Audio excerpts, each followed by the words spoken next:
And welcome, Kim Davalos. Thank you. Thank you for coming on. Of course, Christian.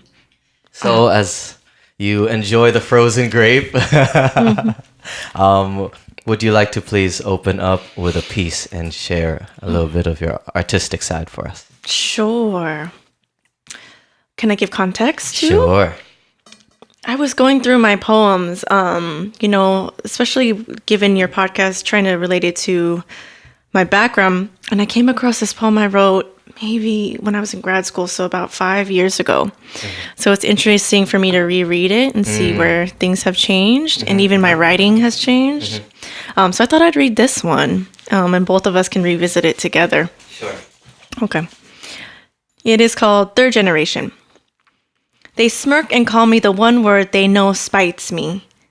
Asian. Sometimes I can crack back a smile and laugh it off. Sometimes I just want to crack people in the jaw. I'm not Asian, okay, I used to say. In the neighborhood where I gathered bloody elbows and worn down rollerblade wheels, my brothers and I were one of two colored families. When my relatives came to the United States, they changed the B in Davalos to Davalos to take away the Filipino accent. I didn't have a close Asian friend until I was around 13 years old.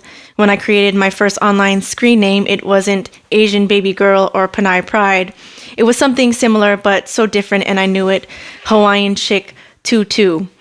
Now, the tutu, I'm not sure where my adolescent mind decided to pick that. It's not even my favorite number, but the Hawaiian, a far cry from whatever I understood then was this Asian.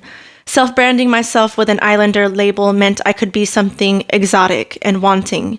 It meant smooth hula hips, sweet plumeria lips, and long hair with waves from the sea. Somehow Hawaiian, not Asian, meant boys desiring a better me. It used to be Asian meant the nerdy kid with high waters and impeccable math skills. Asian meant poor. Asian meant smelly fish and crowded markets. It used to be Asian meant embarrassing loud accents. Asian meant cheap flea market bargaining. It used to be Asian meant funny looking eyes to make as a joke. Asian meant fob taunts and foreign odors. Asian didn't mean me.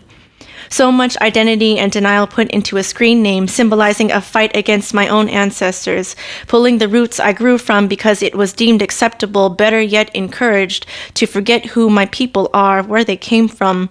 A generational art and struggle to live in disguise. When did being an Asian American become living a double life? I have the accent of a Californian and only know 2 or 3 phrases from the Hawaiian, Tagalog, and Ilocano languages. It seems as generations of Asian Americans live on, we lose the lustrous languages of our ancestral tongue, and you can sit back and judge, but I'm not the only one. Running to other rooms from friends when mom calls to hide speaking to her in our native tongue. Bleach chemicals highlighted, stripped, and dyed in our hair to look like a natural blonde. Contacts blue, green, and hazel to mask our real chestnut and mahogany eyes, allowing racial jokes to slide or choosing to not learn your culture to somehow measure up, rejecting our ethnic self to somehow be enough. So I smack on a new title calling myself Pacific Islander, telling myself at least it's more in the middle, when it's really still denial, then questions stir. What classifies me as either or? Is Filipino Asian or Asian Filipino? Others call me the same thing as my Vietnamese best friend. She is nothing like me though. Born in Stockton, California, raised, trained, shaped, and brainwashed in America, so was it really ever my choice to forget my people? Asian now means strong hands and oppo struggles. Asian means perseverance in pressing war times and internment camps. Asian means sore bent knees from crop picking plants. Asian means Lolo and Lola sacrifices in bearing 6 children. Asian means quiet storms with striking thunder. Asian means timeless wisdom. Panakbet, Banangkal, Hapia, Sinigang, and rice. Asian means my almond-shaped eyes and round cheeks. Asian is somehow slowly and with work forming into me. And it does take work being immersed in a culture that cannot teach you roots and bloodlines like your grandmother. Generational shifts that keep rearranging, understanding, like silk, time threads, together different generation ties. A generational art and struggle to live in disguise. So when did being Asian American mean living a double life? Snap. 2011. 2011. Give me just your first reflection right now as someone reading that from 5 years ago. The writing definitely needs to be more succinct. That's the technical part. The content, though, it's interesting. I actually think I am in a different place than when I first wrote this, and I'm actually also in the same place at the same time. I think I still ask the same questions in that as I'm reading it. I'm like, oh, I still ask that myself every day. But I do understand more of the context of I understand more of why. I labeled myself certain things in my process. And I think I used to really feel ashamed of it and confused, but now I have more of an understanding and compassion for my then self of why I labeled myself Hawaiian or Pacific Islander, because I didn't know much. I wasn't exposed. And living here in the Bay Area now, it has taught me so much. And being around a community, we can even drop names of we know mutual friends. I didn't get to do that before. So, yeah. And you wrote this when you were in grad school. I did, yes. It's interesting now that you're saying I didn't know that much. At that time, but taking into account you were in grad school at that time, right? Yes. That's a high secondary education, or third tertiary, I think. And that is such also I think a very relatable experience. Everybody's AIM screen name from before was either Dark Boy 444 or something. And you're like 444, where does that come from? I don't know. I was like, oh. Underscore. Mine was Burnt S'more, and I still have that email, Burnt S'more Gmail. That's my junk mail right now, because I was chubby in middle school, and then I was brown, and somebody said, "Oh, you look like a burnt s'more." I was like, "Oh, that's kind of cool." But then I would have the others. I was like, how do I do flip side? Yep. The Asian baby girl is the big one for girls. And so, but you're saying you still feel a little bit of those questions right now still? I think I still ask it all of the time. And I don't think it's ever a question that I'll fully know the answer to. For me, as a third generation, it's, am I Filipino enough? Am I American enough? And I think that will always feel like it's a struggle to feel enough on either side. So, yeah. And then to your point about being in grad school and asking those questions for the first time, yeah, it makes me think about, as an educator, it makes me passionate about being in education now, because I don't want that to happen for another Filipino student. I think, what happened in my education is the thing that I always ask myself. Why, until I was 22 years old, did I ask that question? What does that say about my undergraduate education?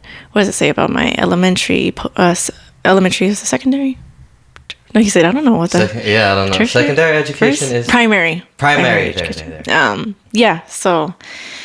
Yeah, I ask myself that question still. I think, I don't think I'll ever know the answer. I don't think I'll ever, I wasn't born in the Philippines. I don't speak the language, but I also have this deep yearning to connect. I see it in the mirror every day, so I want it to be a connection for me. I want to know my identity at the same time and feel like I belong. And until I became an educator in this Bay Area community, did I feel like I could really claim that and I think the other thing is in that poem that I talk a lot about Asian, I think I would flip it now, or change it to really focusing on what is it, the term of being Filipino. If you notice in the poem, I'm realizing I came to that more at the end of the piece. And then if I wrote that now, where I'm at now, I would start with the end of that piece being the conversation. And more dive into the specificity of being Filipino. Yeah. But I did like the transition going from not wanting to be labeled Asian and then in the end reclaiming the word of Asian and what that entails and what that holds. I want to ask, as a kind of transition from the piece, can you give me a little bit of a history of how you got into writing poetry? What was the context? What do you do to get into writing poetry? Yeah. I started writing, I think, even when I was in elementary school. I was always writing. I would write short stories. Really? In elementary school? wrote little like stories. My mom is the biggest one. She always encouraged me to write, and I've always said it's my goal to publish something before I turn 30, which is next year. And I want to name it after her because she was always the one that was really encouraging me to keep writing. So I was always writing short stories. And then I eventually started writing poems when I was little because I liked the idea of more simple thoughts. It helped me to process what I had been feeling and thinking better. And then I just wrote. Throughout middle school, high school, I was still writing just for me, and I would share it with my friends and stuff on binder paper. But I was doing it a lot because I dealt with a lot of mental health issues too, a lot of anxiety, depression in middle school, high school. And then it wasn't until college too where internet, thanks to the internet, I was watching Def Jam poetry on YouTube. Yep. My favorite, the one that I always refer to is Maida Del Valle's to one of her pieces on Def Jam. But I saw that piece, and to see this woman of color just really being so passionate and vulnerable on stage like that with her poetry and making her words come to life was amazing to me. And I think I had always been people called me shy in like middle school and high school. We could talk about the Asian stereotypes around that too, especially for females, but that's another conversation. But put on the docket. Yes, that's another thing we could talk about. Yeah. So I was always labeled as shy or quiet, but I didn't feel like I was because I had so much to say, and that's why I started writing. But I was like given this expectation like I wasn't supposed to speak or I couldn't speak in these like classes and spaces. So when I saw that, and I saw those performances, and I saw Maida Del Valle, it gave me the permission to try it. And so I started writing more in a spoken word form. And then I went and I did my first open mic at San Diego State. They held one. I remember I was so nervous, and I told my roommate at the time, I was so nervous. So what she had me do, she's like, okay, we're going to turn off the lights in this room, and you're going to go stand in the corner, and I'm going to sit here. And you're going to recite the poem. That's how bad it used to be that I could not perform. And I was giving into this mentality like I didn't have a voice. I was so nervous that I couldn't even have one of my good best friends in the room with me. I'd have to turn off the lights and turn from her to be able to do it. But I did it. And once I did the open mic, it kind of all just kind of spiraled from there. So I did the open mic, and the Associated Students officer that was running the open mic was like, that was amazing. I'm holding a competition, a slam, in a few months. You should come out and compete. And I was like, well, what's a slam? I don't know what that is, but okay, sure. Like I'd gotten such a high and a liberation from doing that first one. I wanted to do it more. So I did the slam. Rudy Francisco was there. And I remember, stepping back. And so after that first open mic, I was going around to other ones around the city in San Diego and just performing. So I forget what their big one is called out there, but I went to it, and I guess Rudy Francisco was there, who's big in spoken word in San Diego and California and nationally now. Yeah. And then fast forwarding now to that slam on campus, I'm there. He's supposed to be the feature. I remember walking by him, and he's like, excuse me. And I was like thinking he's going to ask me where the bathroom is. I was like, oh, yeah. He's like, and the first poem I ever have done, I could do it if you want me to, is Lady with a Dirty Mouth. So I did Lady with a Dirty Mouth at that open mic and around the city. He's like, excuse me. I was like, yeah. He's like, you're the lady with a dirty mouth, aren't you? And I was like, what? He knows who I am. And then I did that slam, and I ended up winning. Dope. A $50 bookstore gift certificate. But I was like, wow, it was really starting to validate my voice. And you didn't do poetry before this? Like, that was your first ever open mic? Yeah, at 21. Damn. Yeah. Okay, something that caught my attention when you were saying about being shy. I just want to ask. You said that there was that expectation to be shy, that Asian stereotype, but you didn't feel shy. But did you end up acting quote unquote shy or quiet or timid in that sense because of that expectation? No. I was always in my head. I was always, I was a rebel. I always was very opinionated. I'm strong. I was a baby girl of the family. I'm the youngest of 3 and the only girl. So I had to hold my own.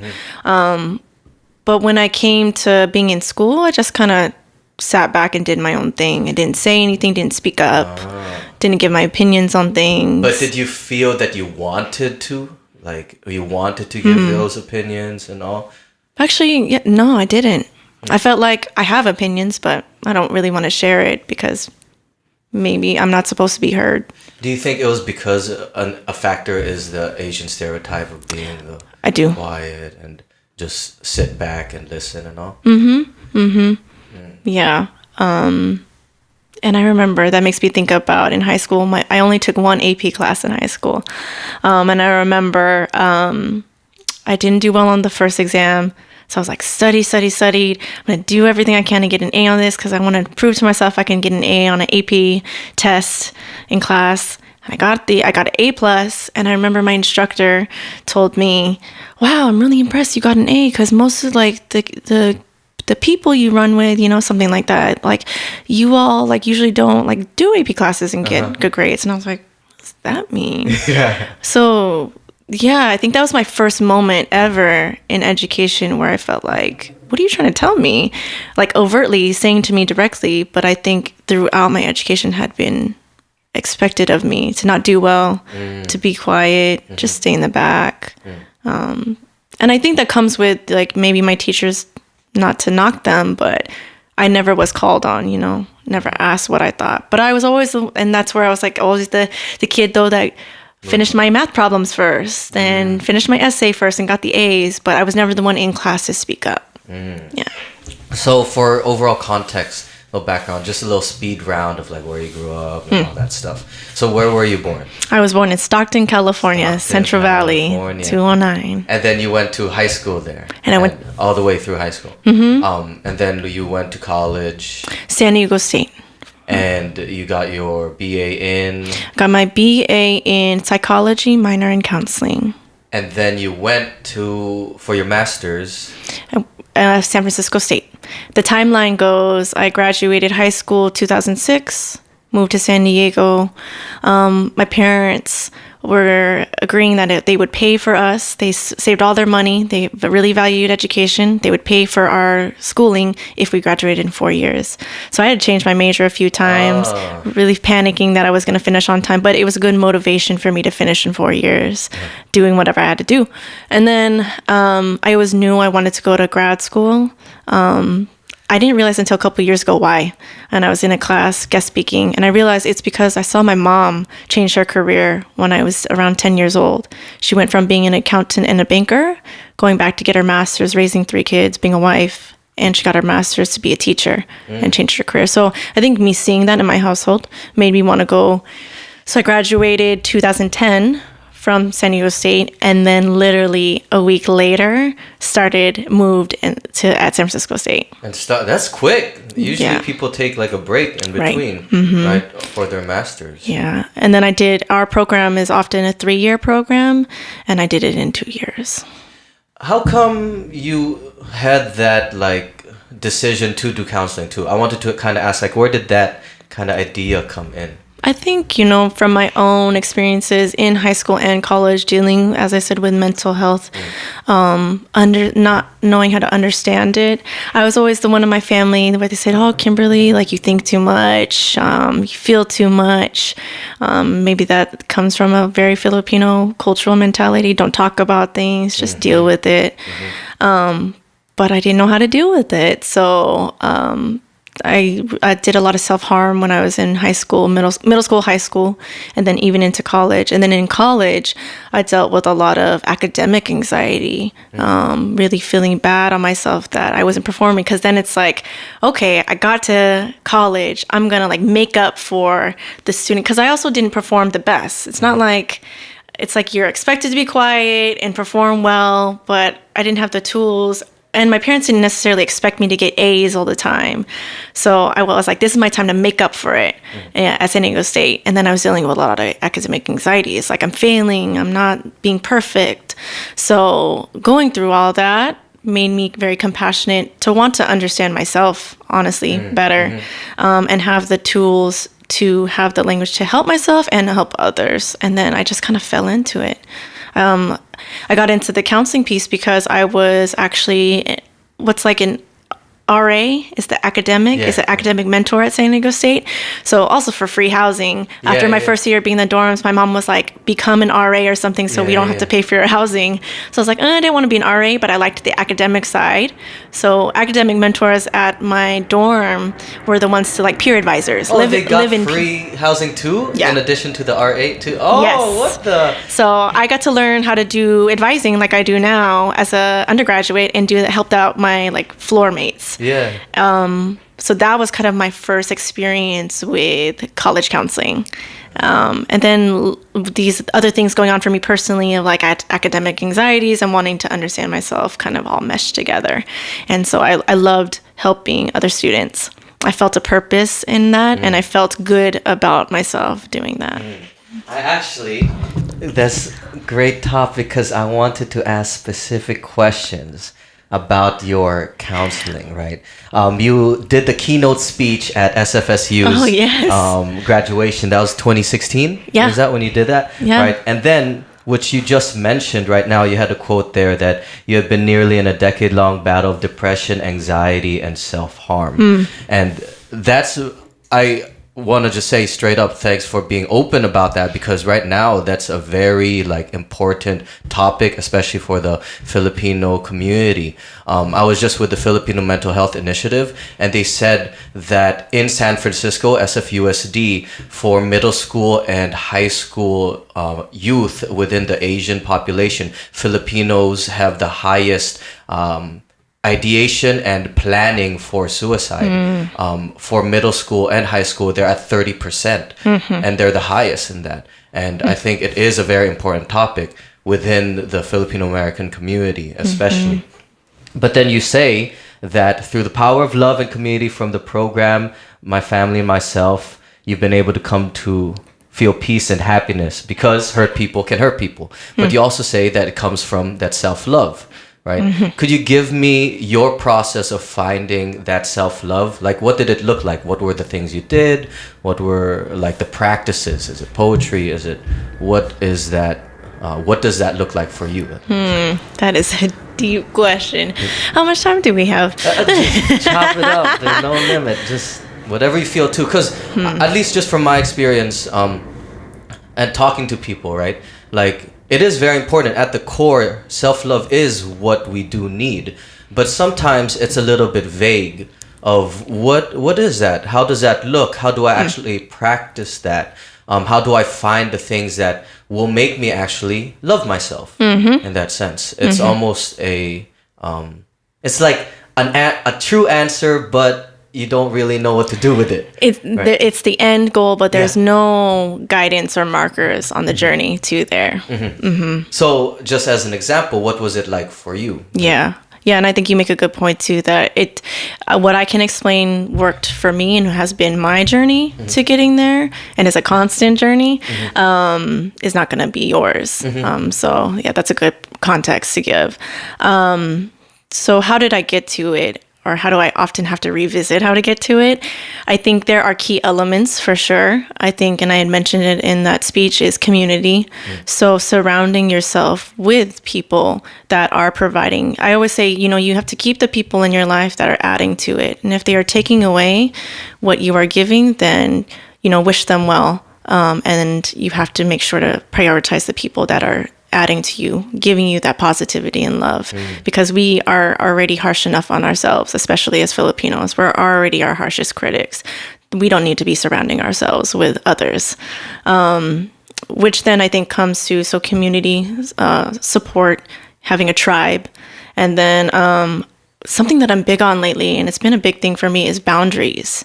So boundaries of knowing what is healthy and what is okay and what is not. And as I mentioned, in terms of people in your life, because those are the ones that can feed into that, but also for yourself too. Becoming aware of what are the things in your life that you're allowing for yourself, whether it's your own behaviors and habits, and that could be in your own thoughts, and knowing and being able to discern what is okay and what is not. And you have to commit to yourself, like with my self-harm, that was not something that was okay, but I convinced myself it was good, right? I convinced myself that I needed to do that to cope. But learning like that is not healthy, and I need to tell myself I cannot engage in that behavior anymore and those kind of thoughts. It's literally like, just like you would hold your friend accountable, you have to hold yourself accountable. Like as I start to get in my insecurities of like, I'm not good enough or this or that, which anxiety and fears and depression stem from, I have to recognize in those moments, no, it's not okay to think that. And it's not the best for you. You are not your best self by allowing yourself to keep thinking those thoughts. Let them be and move on to more positive ones. Go out and have coffee with a friend then that is supportive in my system, that will like feed me that positivity and love, and vice versa. So I'd say those are two big things right now. That's kind of like hard to do though with that self-checking. I think I've noticed, at least for me, like I know that self-checking part, like taking your own advice is one of the hardest things to do. It's so easy to give it to others and it's very succinct. And then when you do think about the things that you have to improve on yourself, you can kind of point it out. But when you're in the rush of the moment and where all the patterns reemerge of unhealthy patterns too, it's just more, that's kind of the pathways have been wired in your brain to just be comfortable going down that route, whether it's just surfing Facebook when you shouldn't Instagram, be surfing Facebook, sitting in front of, I sat on the computer yesterday for 4 hours writing my essay. I got 2.5 paragraphs. I was like, this is not good. Because you're on social media. Yeah, but on some level, like there is a necessity to kind of gain access to our minds and like kind of learn how to operate it, right? And that's kind of hard.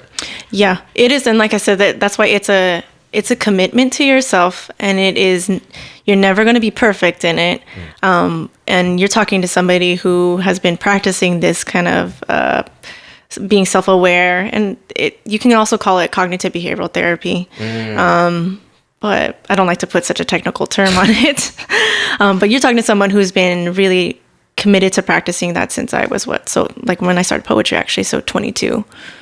So it's been a few years, and I can't say I'm always the best at it. And I think that's something to also know for like listeners, if they're taking this kind of advice, is you're not going to be perfect at it. There are going to be days where you're on social media for 4 hours comparing yourself to others and putting yourself into a dark hole. And that's okay. The mutual friend that I just had coffee with, Kai, we were actually just talking about such a great conversation. We were talking about fear and how fear can cripple you, how like self-deprecating thoughts can make you go into those dark holes. But I'm also big on learning how to be aware of those thoughts, like we were talking about, but making it a part of you and your journey. Because I think that also a struggle in this self-love is saying, I don't believe in myself, I'm afraid of it. And then the only way that I can get through that is to disassociate with those thoughts and like say that they're not a part of me and try to like just focus on the positive and be cool. But we all know that, and like especially how we're raised in our culture, is those are a part of who we are. And how can you use those in your journey to motivate you? Like, and so I was saying with Kai, like, you know, when we're afraid to not say that you're perfect and you can let go of your thoughts of you're not enough or you're afraid, but how can you recognize those and still move forward in whatever you feel like your journey is or your purpose is, or even just throughout the day of saying like, I'm afraid, I don't feel like enough, but I know that's not everything that I am.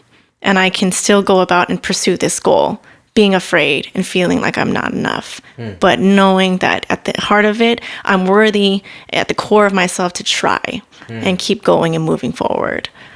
So maybe that's also another key for myself. So it's like not just shutting it or shoving those negative thoughts into a box and putting it away, but like accepting that you have those thoughts or those insecurities, and then trying to find the right patterns or thoughts to like move forward like with them, even like you're carrying them along still, like, oh, they're right here. Like I shouldn't use them right now, but they're right here in my belt. Yes. That's an I haven't really actually thought of it in that way. Yeah. Of like holding on to those things. It's always been like no, change it. I am confident. Right? I am. Yeah. I can do this. I'm good. And then like doing in the mirror, I am strong, calm, and focused. I am strong. Right? Right? It's not like. And that's okay. And you are, but you're also a hot mess and nervous and imperfect. And why can't we be both? But I think the way we're raised and brought up is like we have to show perfection and we have to show that we can do that and deny that we ever had any bad thoughts about ourselves. So how do you incorporate it? How do you like move forward with those then? I think it's pure raw vulnerability and honesty and being authentic in who you are. I come here today and I tell you like, oh, you're telling me you did all this research about me, and I'm like, in my head I'm like, is there enough on me to research? And then telling you like, oh, I don't know what I'm gonna do today.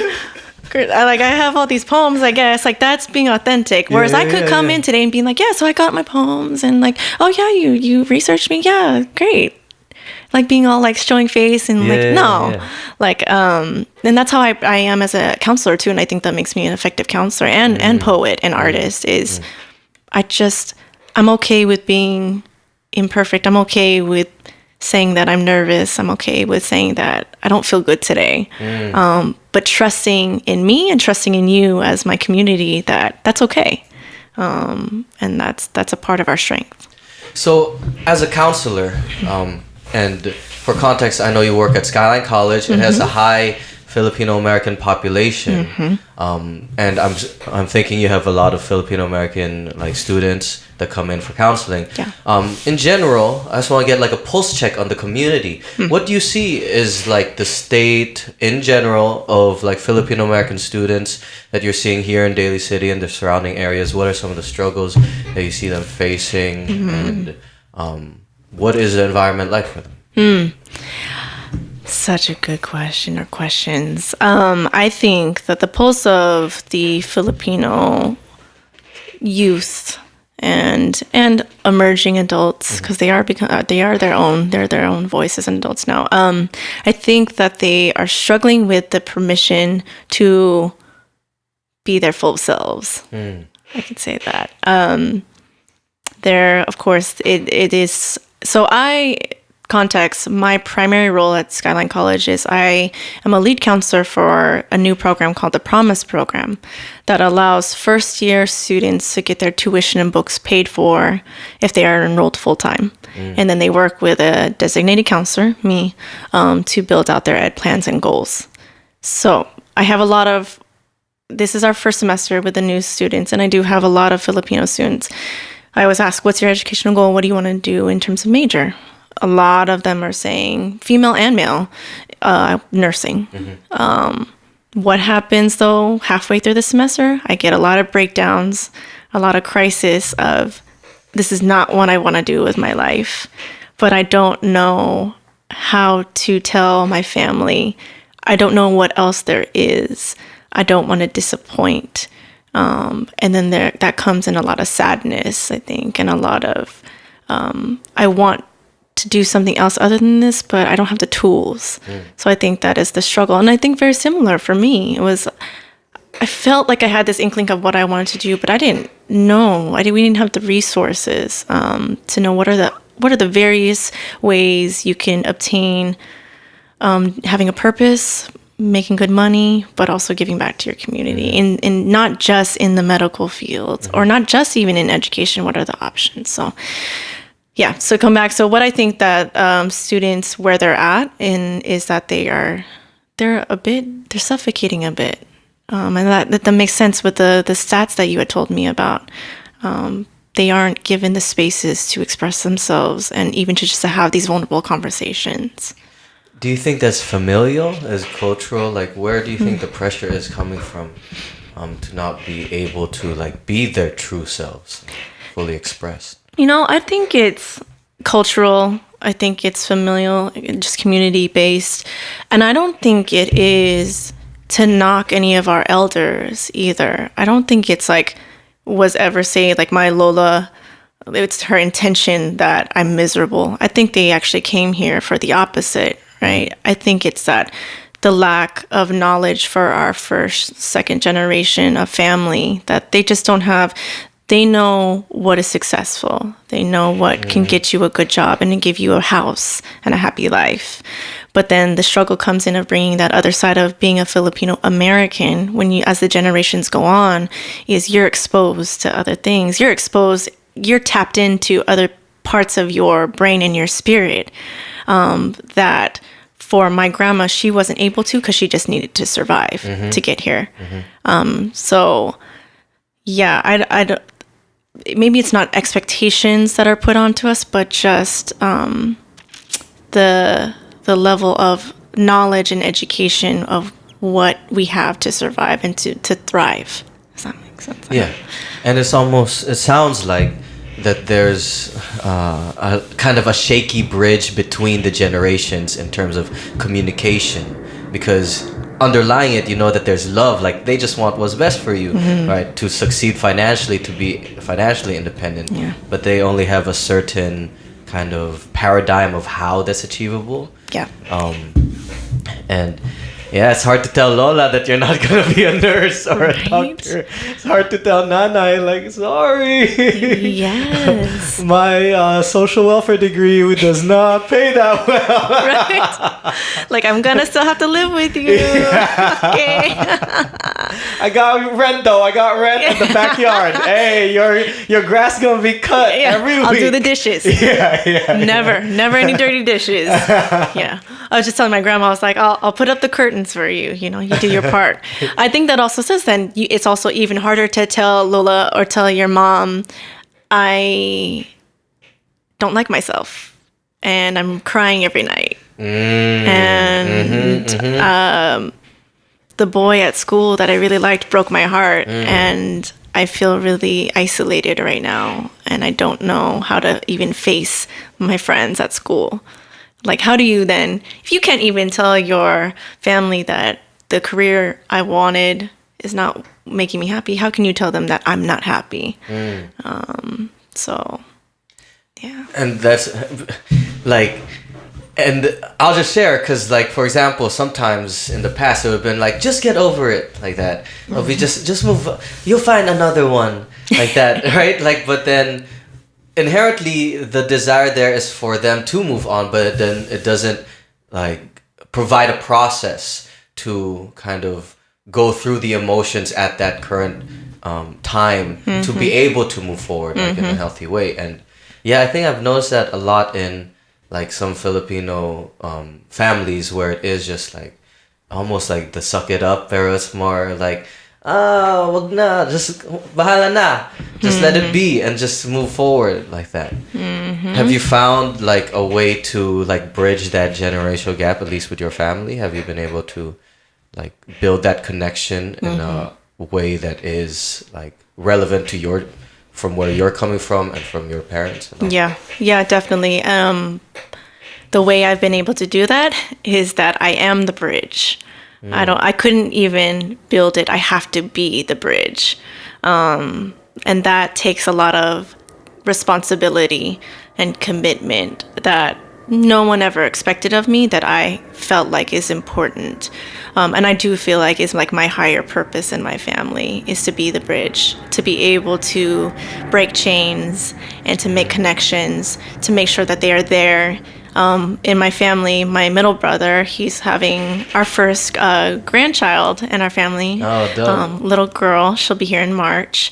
And I think about her already. I think about I have to be the bridge and stay where I'm at in between our generations so that she can cross it easier. And then that she can learn how to build those better behaviors and communication patterns for the upcoming generations. So in that sense, it's a hard commitment to keep, because then it's also, I'm always the one on top of like needing to go to work, right? And paying my own bills and trying to have my own life and maintain my relationships. Then when I feel like my grandma doesn't like my new boyfriend and is telling me that I need to leave the house, instead of reacting to that, I have to be able to be the bridge. And then my dad has to come in and talk to her about why that's not okay. And he's trying to, stick up for me. Mm-hmm. I have to be able to remove my ego and my needs and like hear my grandma out, understand the context of where she's come from and how she's been abandoned and not been able to have the tools to heal. Talk to my dad, be open with him about how I'm feeling, and have to communicate between all of us.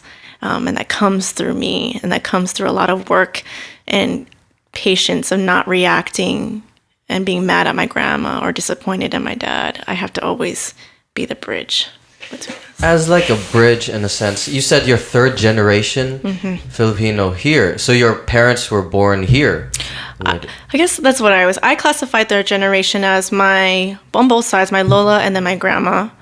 So my Lola's on my mom's side. I call my grandma on my dad's side. Both came to America. So I consider them first. And then my parents were second. And then I would be third. Yeah. That's how, in my head, I think that's correct. Yeah. So your parents, they were born and raised here also. Mm-hmm. And as a third generation, how did you get like in touch with your Filipino side or your culture? Was it a strong thing in the household? Was it like a struggle to find that? Yeah, it was a struggle to find because on my mom's side, my Lola we're mixed, we're mestiza. So she always had a fair skin. And so in the Philippines, she was, I think, seen on this, with like colonialism. Yeah. I hate to say it. It's like cringes, right? But because of that, she has this mentality like, white is right. Uh-huh. So that's why she wanted to come to America. And so she purposefully didn't teach my mom or my aunts or my uncles anything from the language because she didn't want them to have an accent. Yeah. She... I love all my cousins, but the ones that have white mixed in with them, she praises more, gives more love to them. So that's on my mom's side. And then on my dad's side, my grandma was a single mom. His biological father was in the Navy and then just kind of met my grandma and then left, like tooted and booted. Oh. And so that left my grandma really hurt, needing to work. And so she had to leave my dad by himself a lot. And so he didn't really get much culture. They lived in Hawaii too. So that's why I get more of that Hawaiian culture. Mm-hmm. Yeah. So I didn't really have much besides maybe Hawaiian culture. And then from both sides, if anything was Filipino, it was the food, of course. And maybe some language and all that, but there wasn't much. And it's interesting because I born and raised in Stockton, which is where Little Manila is. Davalos, Yeah. So you weren't exposed to it growing up in Stockton? No, not me. Because my parents too, they were in like the Filipino dance troops that are still thriving in Stockton. They grew up, and that's all near South Stockton. My parents decided to move up to North Stockton, where just basically there weren't a lot of Filipinos. And in your poem, you said you were one of two brown families? Yeah. On the street? Yeah. Like that? Mm-hmm. And it's just weird how that was normal. That was just how I grew up, And then I got to high school and I started realizing, without knowing it, what we would call more like the prep kids. I didn't relate to like the preppy kids, but really what that was like the white kids. And so I started having other friends, and in my, like, I guess in North Stockton, and just given the climate of the Bay Area at the time, a lot of Black students from the Bay Area, particularly from Oakland, were starting to move out to Central Valley, similar to what's happening again now. Yeah. So I grew up with a lot of Latino friends and Black friends, which is kind of like gives also context to like why I love hip hop and why that's in my work. And that started like in high school? That was in middle school. Yeah, so with that, that's where I didn't grow up with a lot of exposure. And so when did you start getting into learning more about your Filipino culture and all that? Yeah, in graduate school is when it started. Graduate school? Like when I wrote that poem, that's when it's 2011. So you didn't get any in college, in SDSU? I mean, yeah. Mm-mm. No? My unique background is that I identified in college, and even sometimes I go back and forth now, because I grew up around a lot of Blacks and Latinos, I actually identified much more with Black culture in college, high school and college. So I was on a step team in high school. I was the president of the Black Student Union in high school. Yeah. So when I came to San Diego State, I remember this, you know, like in the student center, you're walking through, going to class, like the Filipino organizations would like reach out to me and like, hey, you should come out to our event. I'm like, cool. But in my head, I'm like, I don't really relate though. And I don't feel like I'd have much to contribute. And what I would gravitate towards, I remember, was I wanted to step again. And I went to the Black sorority tables. But then they, with their own backgrounds and context, they're like, who is this Asian chick trying to be a part of our Black sorority? So they kind of didn't pay attention to me either. So I got stuck in this limbo at San Diego State of not really knowing where I was. And then it wasn't until I came to grad school and moved to the Bay Area where I didn't even think I knew what I was putting myself into, the community. But that's when I started to meet people and become good friends. It's crazy to me to know that like 3 of my closest girlfriends now are Filipino, and how we have these nuanced conversations, just being able to know and relate to each other that I didn't have before. Yeah. Interesting. What community did you find here once you moved to the Bay Area? What was the community that you speak about finding it and all? What did that look like, and how did you get involved in it? In terms of just overall, what is the community? Yeah, because you just said like you didn't know what you were getting into moving here to the Bay. Yeah. Right. What was that like jump into the space like? Yeah, that is. How do I say this? The community that I didn't expect to get into was just, can we curse on this? I'm going to curse. Yeah. It's just badass Filipino educators, community organizers, and realizing how much of what I had been pulled to do had always been in my lineage all along and in my culture.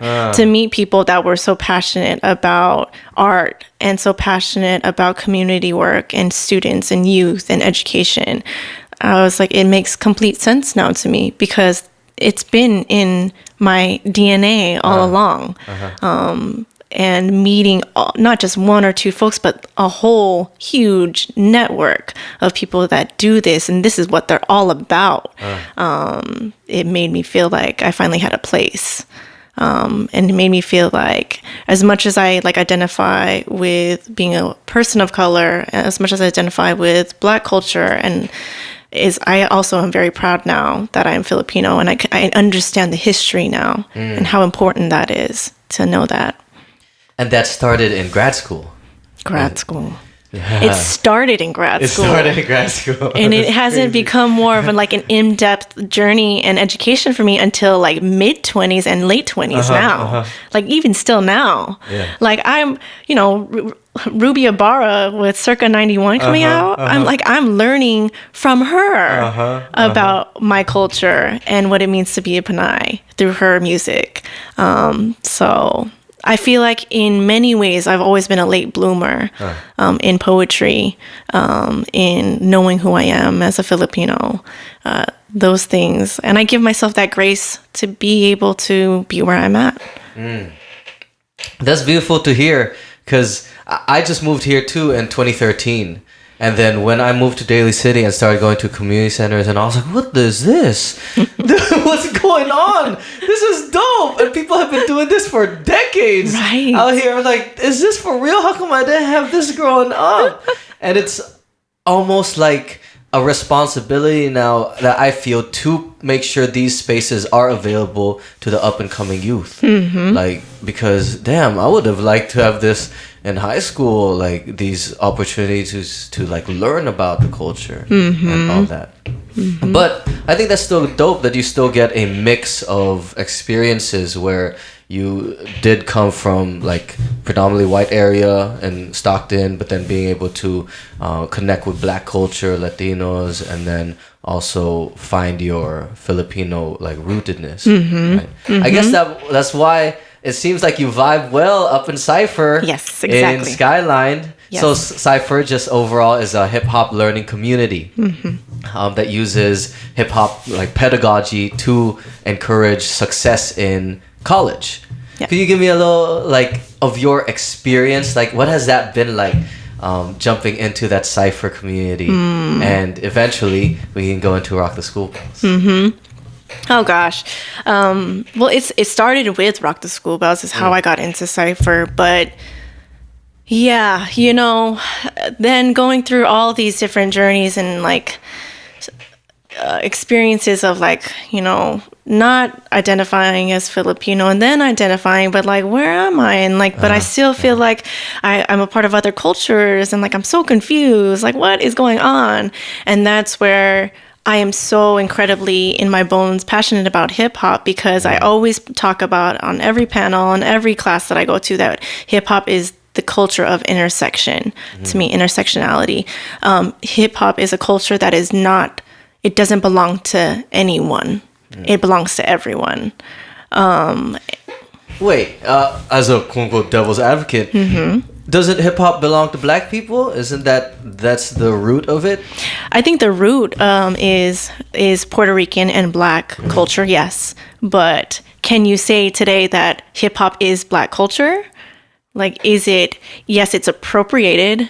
And I think it is exploited. Black culture and through hip hop is exploited in mainstream media, and we often understand it as that. But does it belong just to black people? And it doesn't, because if you look at the history of the roots of it, it also then, as I said, belongs to Puerto Rican people just as much.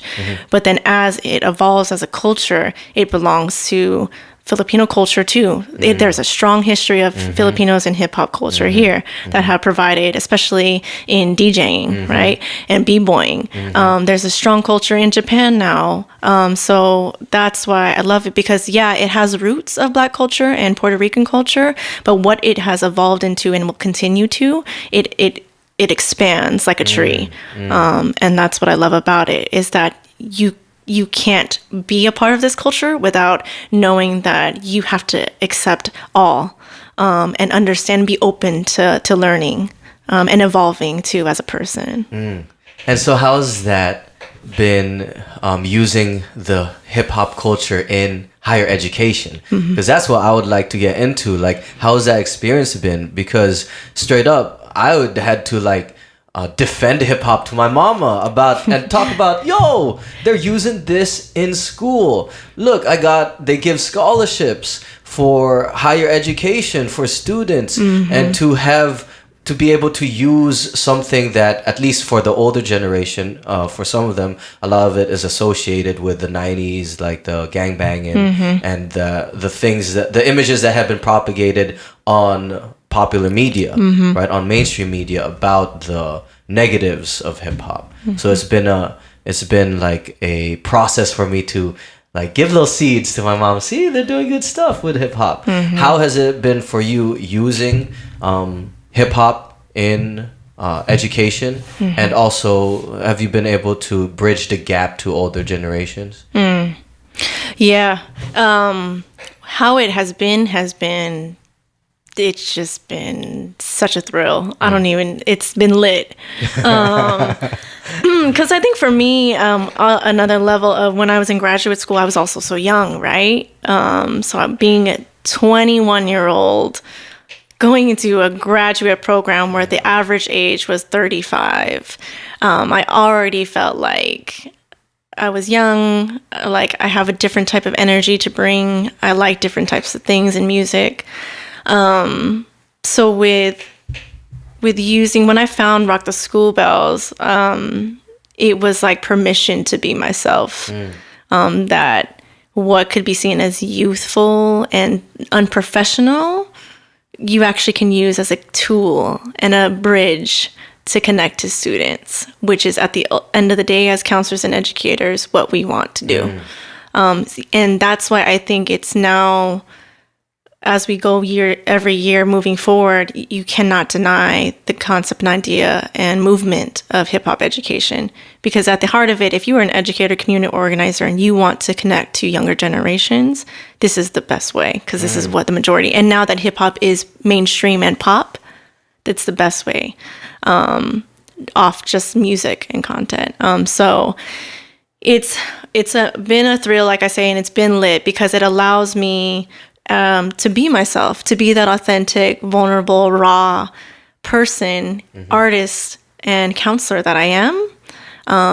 And then with that, then I can then through my example, give the permission and space to students to be able to do the same. And then our classroom becomes a CIPHER, basically. And then what is a CIPHER? It's an equal exchange of energy, right? That's basically what a CIPHER is. So when I can be my raw, authentic self in this culture that allows intersectionality in all people, whatever you are, to come through, and I can be that, then that welcomes students to be able to do the same. And the beauty of the collaboration and the exchange of energies, always like learning from each other, becomes an experience like I've never known. I can't look at education any other way now. Even when I teach general sections, and I don't teach in CIPHER or Rock the School Bells, even when I've taught like outside of it, I still teach the same way, and it's just as impactful. Yeah. And it's almost transforming the educational space, which is traditionally exclusive and exclusionary to people of color, and very like ingrained in their power dynamics of teachers. And this is this is a different approach of you saying also learning from the students, and letting that like back and forth flow be the main priority, like as a CIPHER. And congratulations, you are now the coordinator of Rock the School Bells. Thank you. This is a big jump. It's a big moment, yes. To come from being a grad student, 22-year-old, and finding this organization to give me the permission to be myself, and now being entrusted by Nate Novato, who's the founder, creator of this. The godfather of Rock the School Bells. This is his baby, to be, in its 11th year and be given it. It's not just about him. It's not just about our advisors. It's not just about Skyline. It's about, it's really about a community, and making sure that I do right to move it forward, and giving that experience of what I got from it to others, whether it's a student or an educator or a community organizer or a friend. It feels like a big responsibility that I'm honored to be given. Yeah. What do you have in your heart, like in terms of hope for it? And what do you view and vision and all that? Yeah, I think so. Rock the School Bells too. We have just context. Could you give lightweight context of Rock the School Bells for people who don't know what it is? For sure. Rock the School Bells is our one-day hip-hop educational conference. Happens every March in the spring semester. So RTSB 11. Hey, it's coming March up. 10th. Hey, that's going to be quick. That's not that far from now. I know I need to go send emails after I interview with you.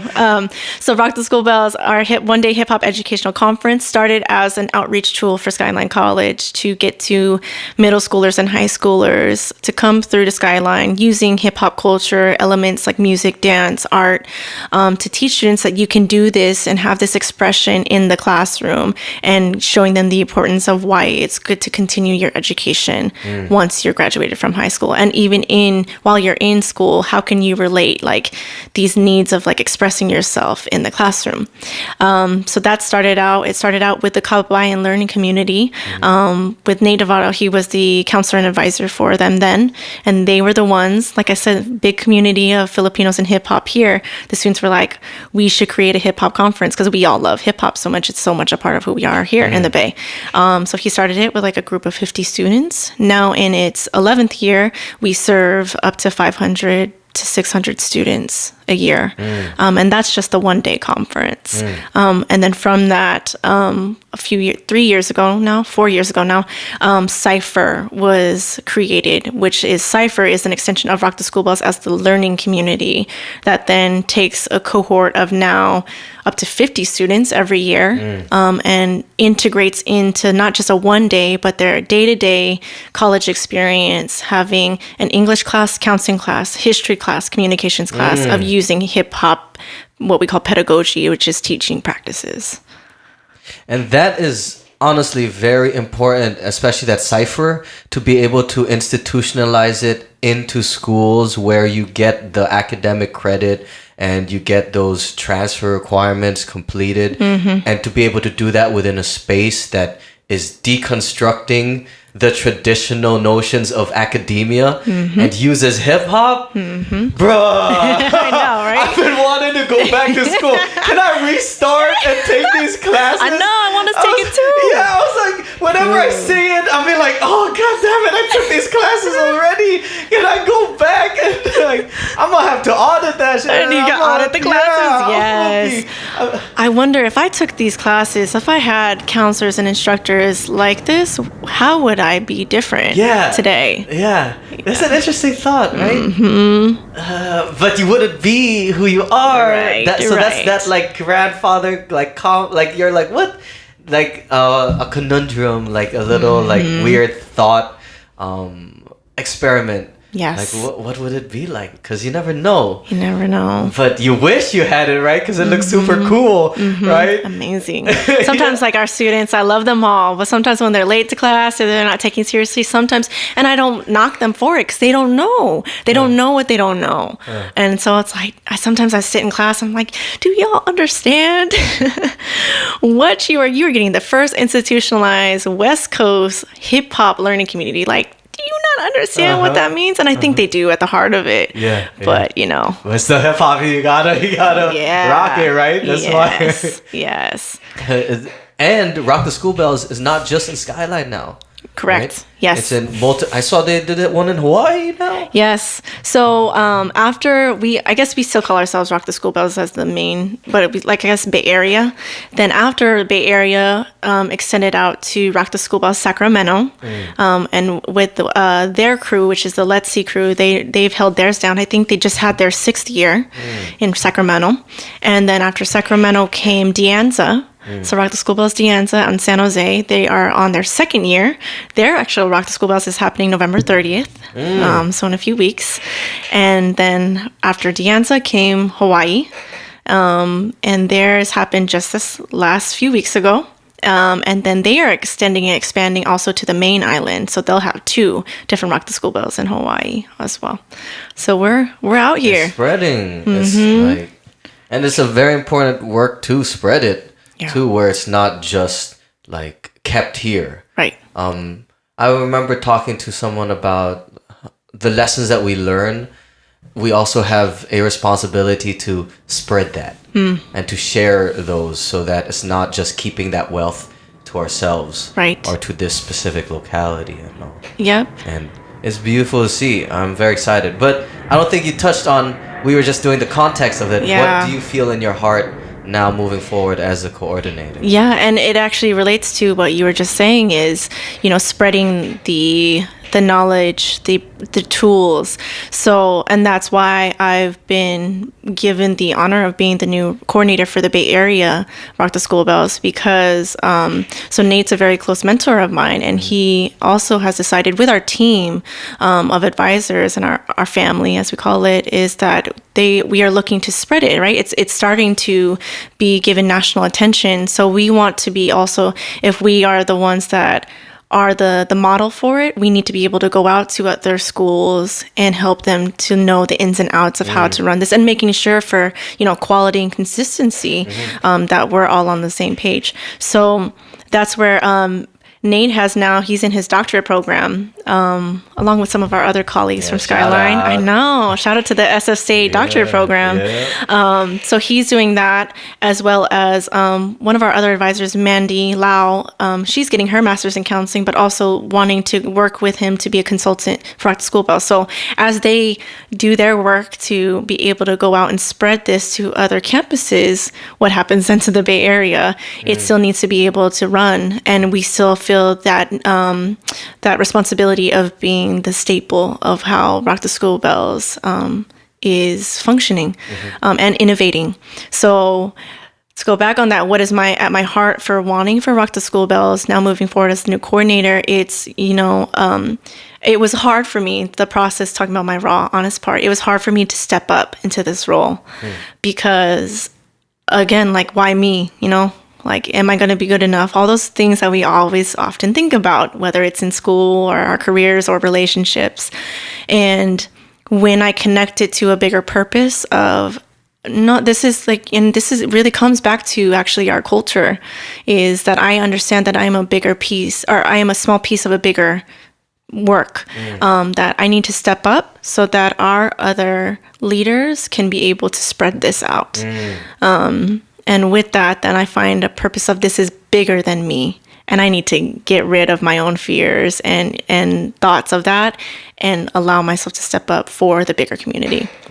So my hope is that we spread to different colleges as the years go, and that at the Bay Area, that we still continue to innovate.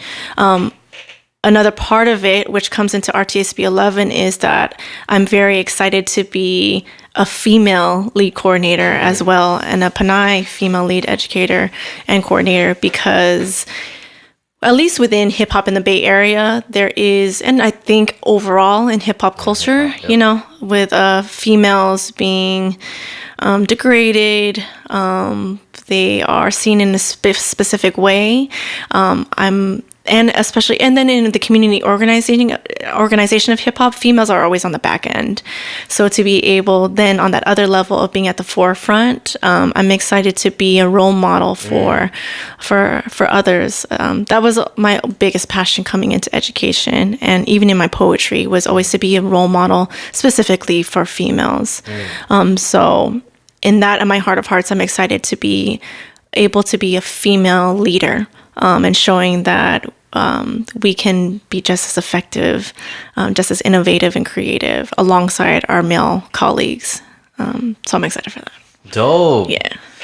It reminds me of the book. What you just saying about being a role model reminds me of Lenny Strabel's Process of Decolonization. And then she's talking in one of the aspects of the necessity for us to see people in power positions that look like us, role models in that sense, but also for example, like teachers, counselors that look like us that are Filipino, but also having the responsibility then to put ourselves into those positions, so that those coming up, the youngins, have somebody that looks up to us, that can relate. And that is true about, you're in a very kind of I would say not touchy, but it's very multifaceted, being a woman in hip hop and in education. And Filipino. And Filipino woman. Like, how do you feel? Let's jump a little bit into hip hop. This is the hip hop. Let's go. Right. Oh, what do you think of Bodak Yellow? Oh, I love Bodak Yellow. Oh, okay. I love Cardi B.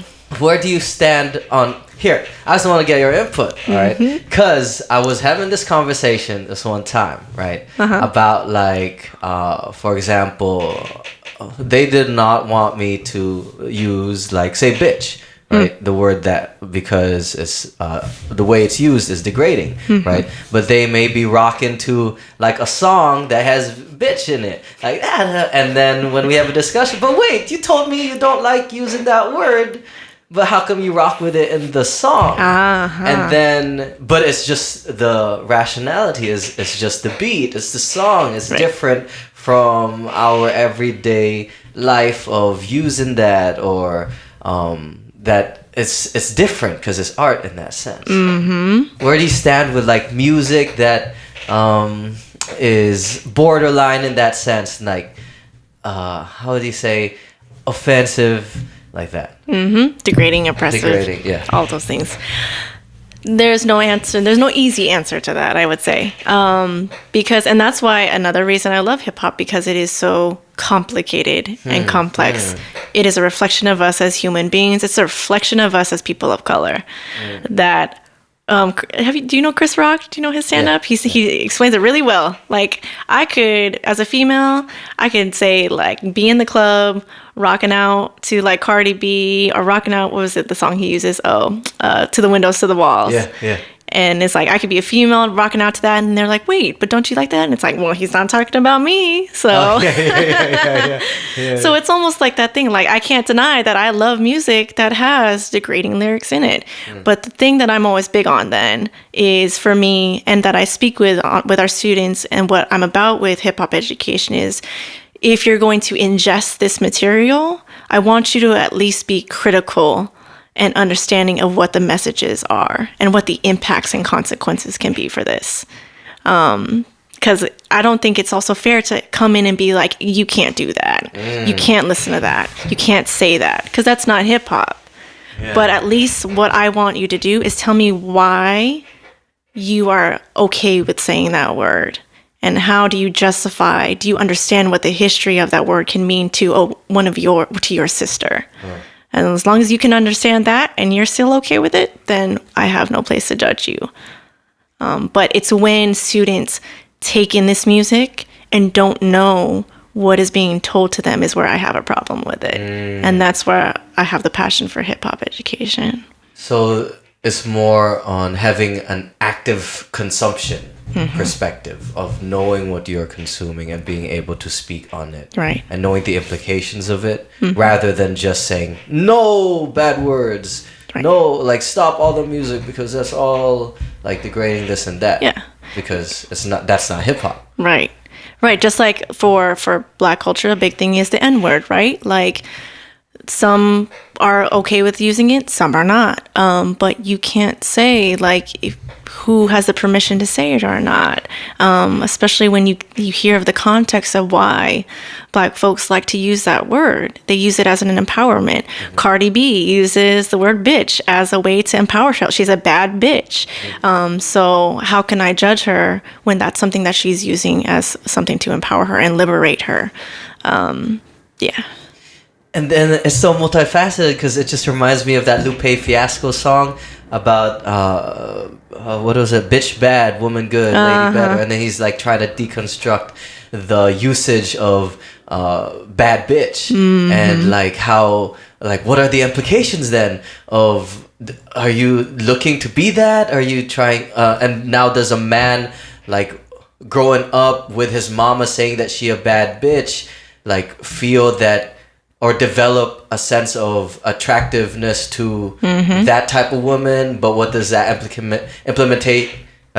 implication when you also use that word in anger and all that is very like a kind of like this kind of weird object that you're looking at from 10 different sides. Yeah, there's like all these moving places and opinions, and that to me, my thought on that would be, why do we often again, like we place so much weight on words when it's not necessarily about the words, but it's about how you want to live your life, you know? You can say that word, but what in the context of like, I call myself a bad bitch, but that doesn't mean like, but I also know like I have my own boundaries. I have my own values. Like I am independent, and that's a word that helps me to validate the values that I have in my life. So it's not just about this weight of a word. It's the context. It's the history of it. It's the way I live my life.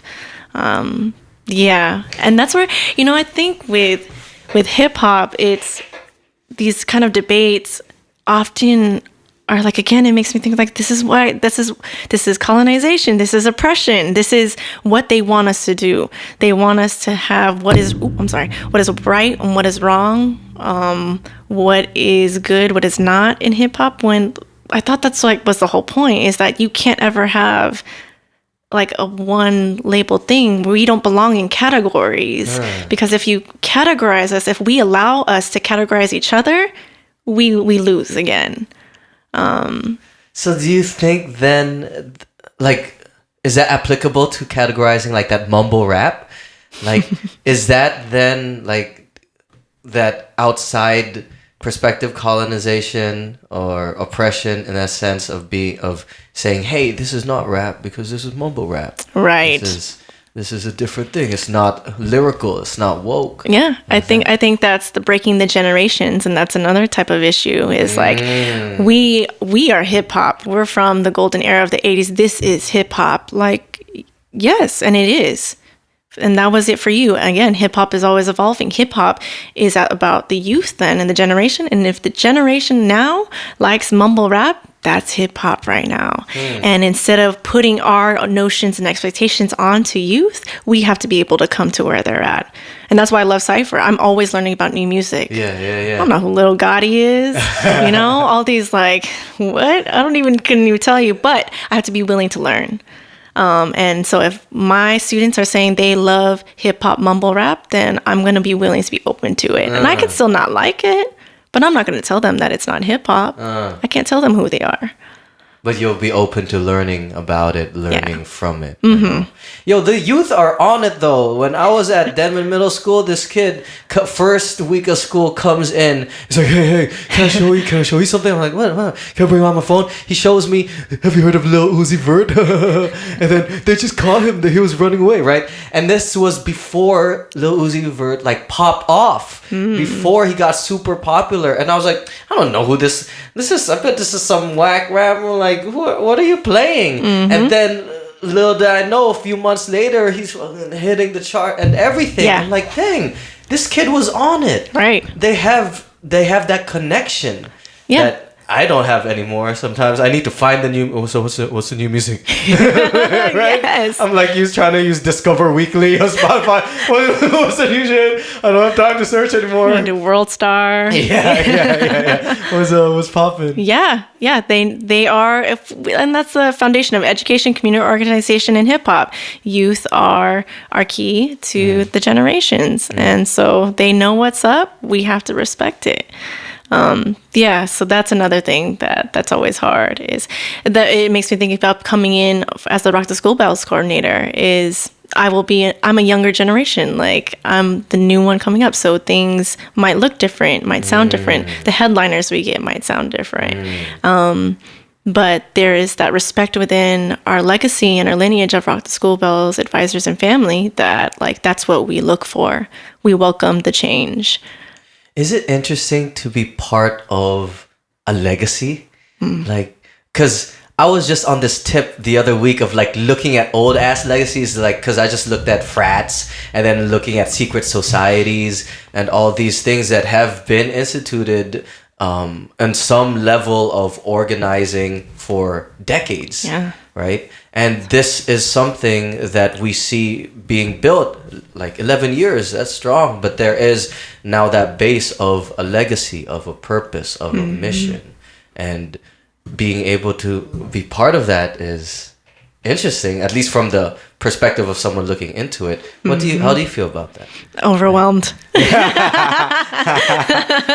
Excited though. And when you say it like that, I think that is why it is so important, and legacy has become this like big like buzz idea, at least for me within hip hop ed work and education, because you need to have that sense, just like in our culture, when you have a sense of obligation to elders and to the youth, you then can be grounded in your purpose, and it's an honor to think like, man, I am a part of an organization. I didn't think about that really. Like that will be happening years from now, long after hopefully that I'm gone.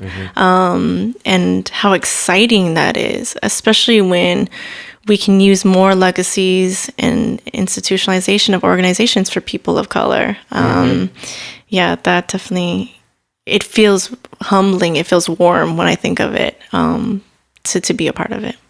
Yeah. And I think it's important. I think it's very important, especially when you think of building institutions based out of the experiences of people of color too, because it's very different. Because sometimes I walk down like frat row and then I see like these frats that have been there like 18 something, and then it was pointed out, oh, those were around when slavery was still around. I was like, yeah, damn.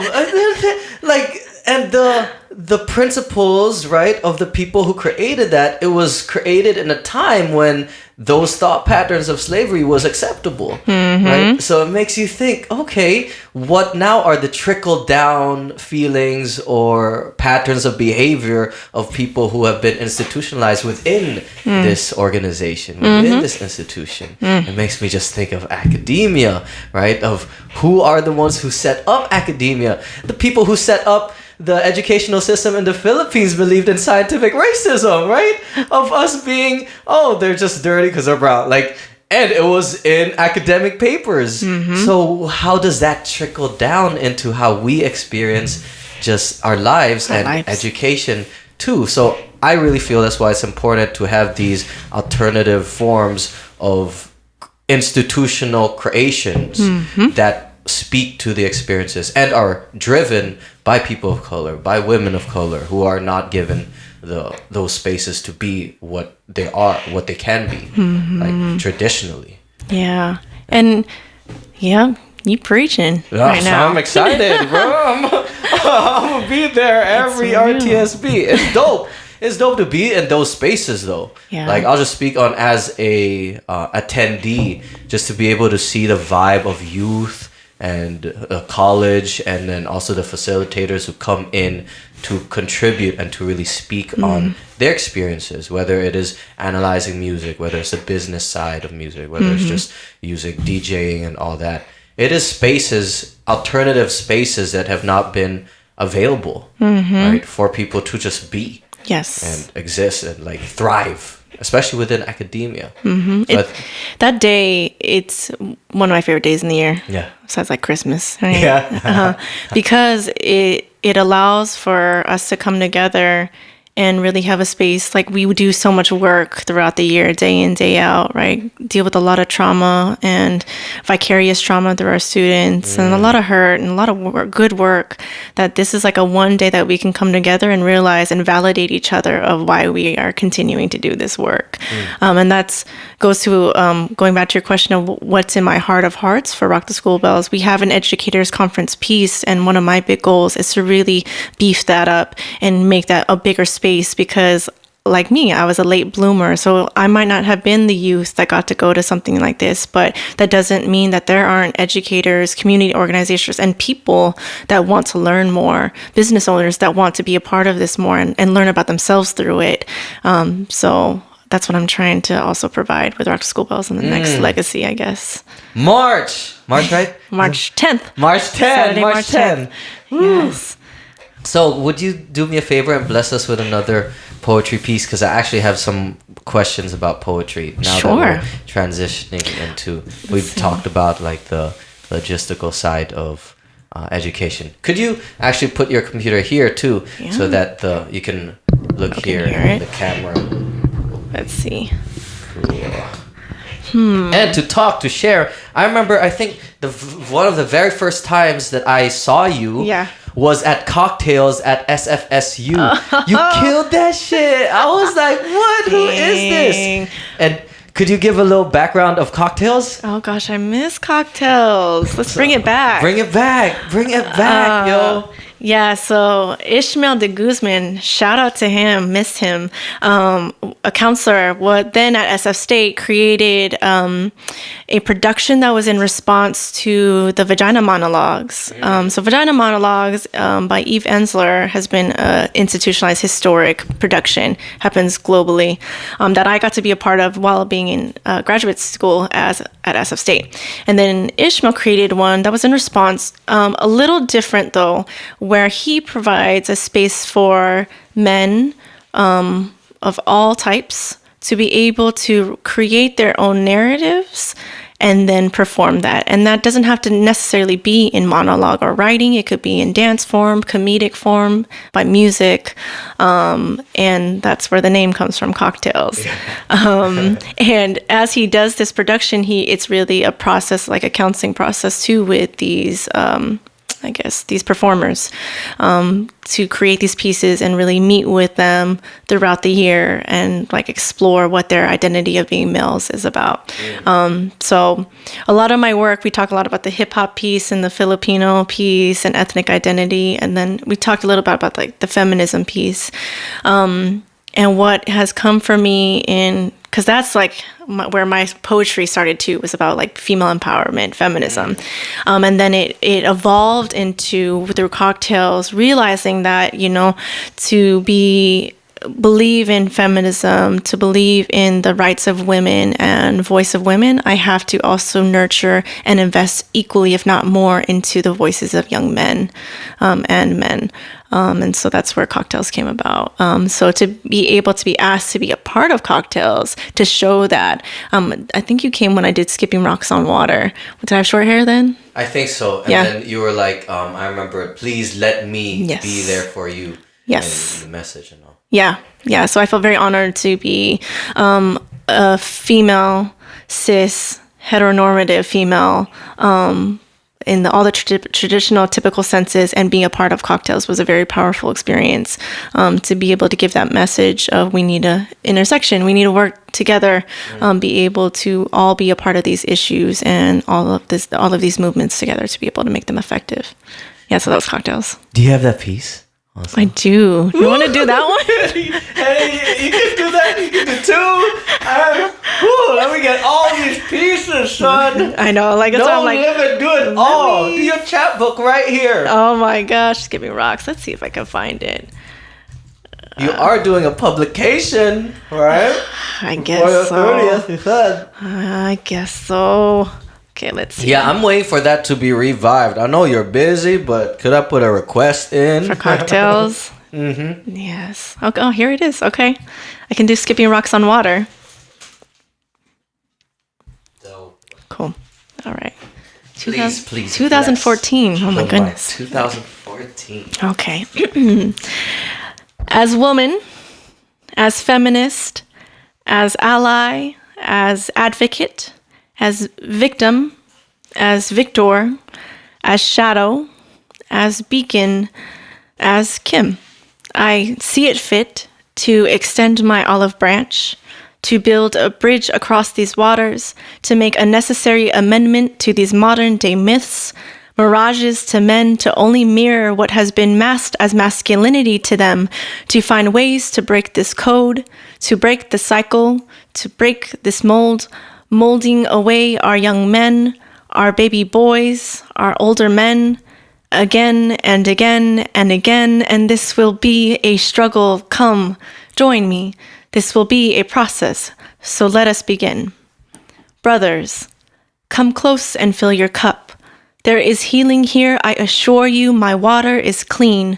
Let us fill you up to brim. You are the only one damned here if you keep blocking out the flood the way you do.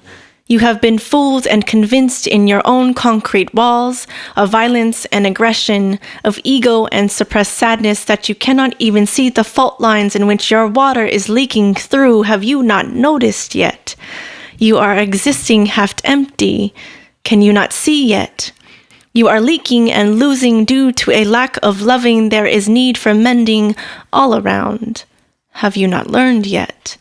Healing looks a lot like suffering, and often gets mistaken for weakness. There is no weakness in the mighty heart of a man, resting with his chest open and accepting to be hit. Instead, you hit first and bow down last. Brothers, remember, there is love in letting go of the flood. Remember, your love is all you have, because there are choppy waters to survive. You must swim good, and you must tread well. Though this water is clean, this water be not still, and I know you know this all too well. You know that the strong never evolved from easy. Your life was not easy. Hell, your life still is not easy. I've seen it. I've drowned in these exact waters trying to hold on to and rescue 3 boys just like you. I asked the first why he kept misery so close. I asked the second why he felt the need to lie. I tried to ask the third to be fearless in loving me before he ran away with his fear and pride. You see, seldom evolve and few survive, but not held against them, you see, because history can repeat. I know it's not easy. I know in how I have watched my back in dark alleys and empty parking lots. I know it's not easy when I have to hide, stay quiet, to miss being caught by shadows, miss being caught by thieves that have intruded our bodies and keep ripping up our homes, taking every trinket and valued momentum as if our property were arrogantly theirs to claim, marking territory across the plains of our godly places, across our faces. Sucking dry our rivers and emptying out our souls, we women are thirsty too. But the last thing I want is for guilt to suffocate you. These actions were not your doing. These actions are not your doing, but brothers, remember that your lack of action can damage, bruise just as bloody and blue simply by not doing a damn thing too. Our stories do not seek your apologies or empathy. Don't apologize. Don't feel guilty. Just do. And sure, feminism looks like this, but my feminism is not a synonym for hating you. Your history is not your excuse for hating you. I thank you. I honor you. And I love you. Be vulnerable and strong in accepting this love, please. We women cannot do this alone. I need you to cry with me. She is asking you to listen to her. Hold her until she feels safe again. Take her hand and be kind. Be intentional with your words. You hold so much power in your hands, often focusing it on glass houses that you throw your rocks at so recklessly. This world is not a steady lake for you to skip across. Put the stones down carefully. Have you not seen the damage they've already caused? And brothers, remember, your heart is your home. And home is the source of that life-cleansing water that can quench your thirst and fill you up to brim. So let us begin. It is not the need to break the code, but to mend your broken hearts and histories, your wounded stories and bones. And in this home, I hope that you know that there will always be safe grounds here for you and for me. And side by side in unity, therein thrives the greatest life givers of all. There is love, there is healing here, and there is always hope. Woo! Snaps on snaps. I always get emotional at one of the points. I almost cried again. Really? Yeah. I always say in What my point? poems, you have a poem when you have that one line that speaks to you. The line that always gets to me is when I say, I need you to cry with me. Yeah. It even gets me emotional thinking about it. That's the power of poetry. And it like brings you back to those emotions, especially when it's written at such a real point, because it almost snapshots it and puts you right there. But that's the power of poetry, that it, in my opinion, brings also the people listening along with you on that ride to like show that, yo, this is a human experience. Yeah, and I think that's why I was, when I, like, you're like, what, you've never like did poetry before this? Because there are people that like, they're raised in these organizations and nonprofits like to learn how to write and do spoken word.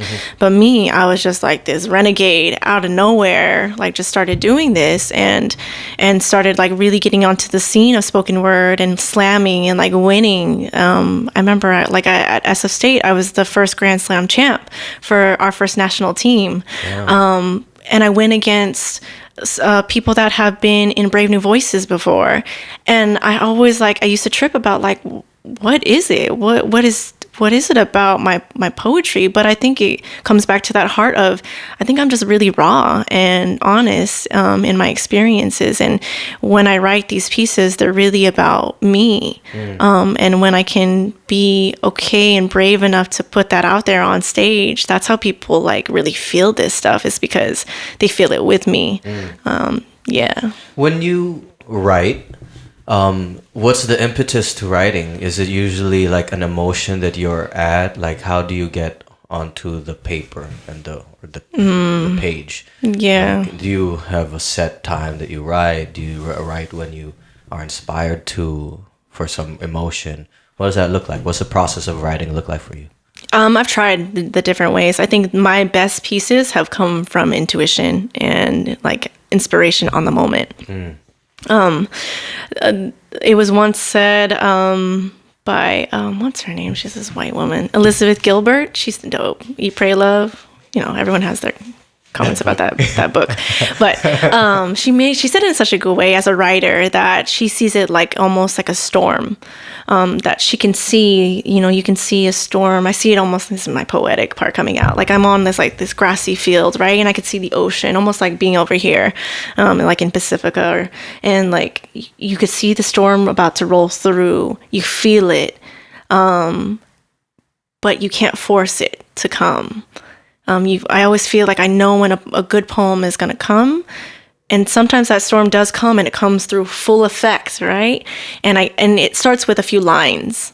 That's where I kind of talk to myself, and I'm like always I'm thinking in poetry, and then I'll put a line down, and then that's where it just spills out.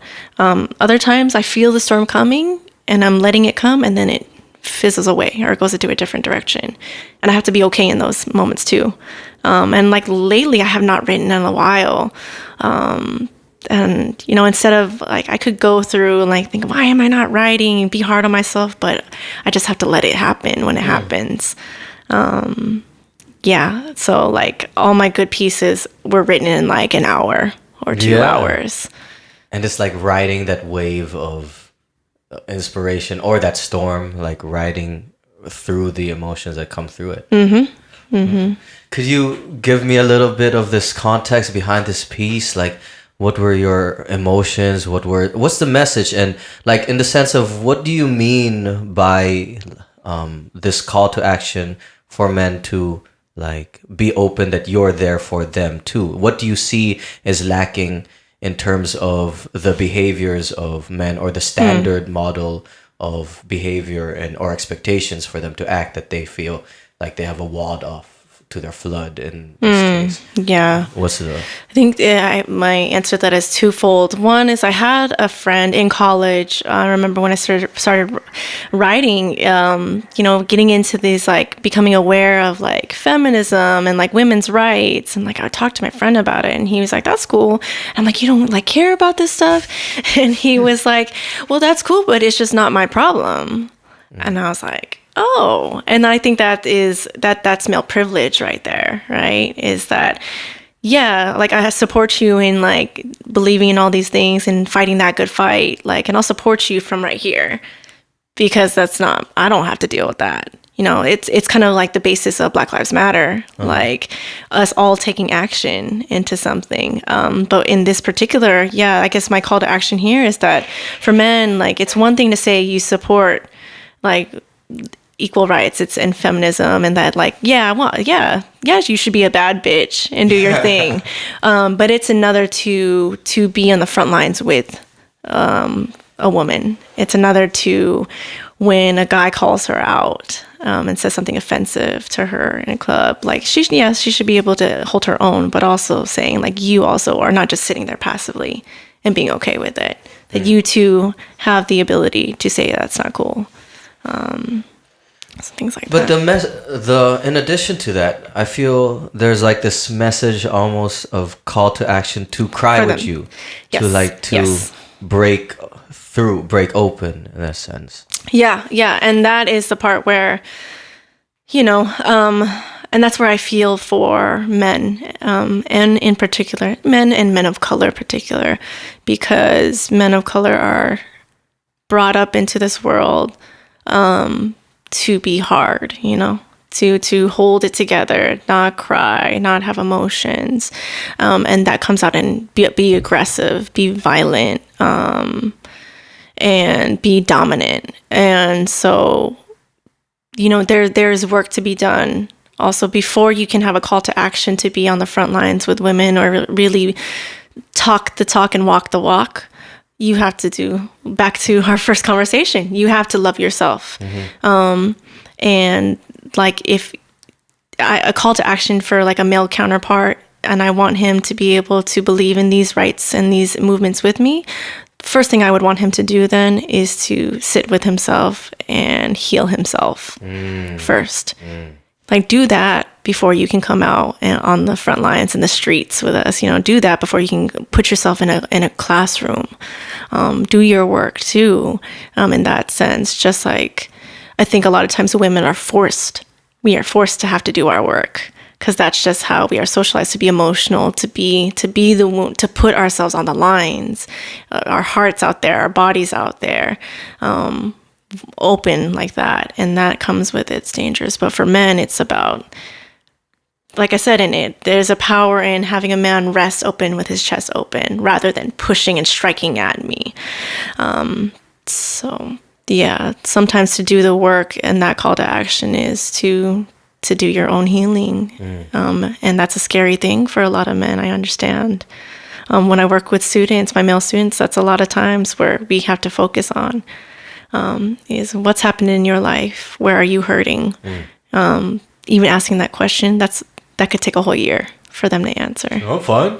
What you talking about? Yeah, right. No, that's cool. It's no big deal. It's chill, bro. There's nothing bad. And then deep. I've had male students that they were on their way to transfer. They were on their way to graduate, and then all of a sudden didn't, because over the summer they went through a bad breakup and didn't have any support. So then they put themselves in a cave and drank away their problems, smoked away their problems, got into fights. Like, it's real. It happens. Like, yeah. How is that as a counselor, seeing that sometimes? Like, I was just also going to ask, like, in terms of transference, in terms of, like, hearing all the issues going on, and having to give that counseling advice, right?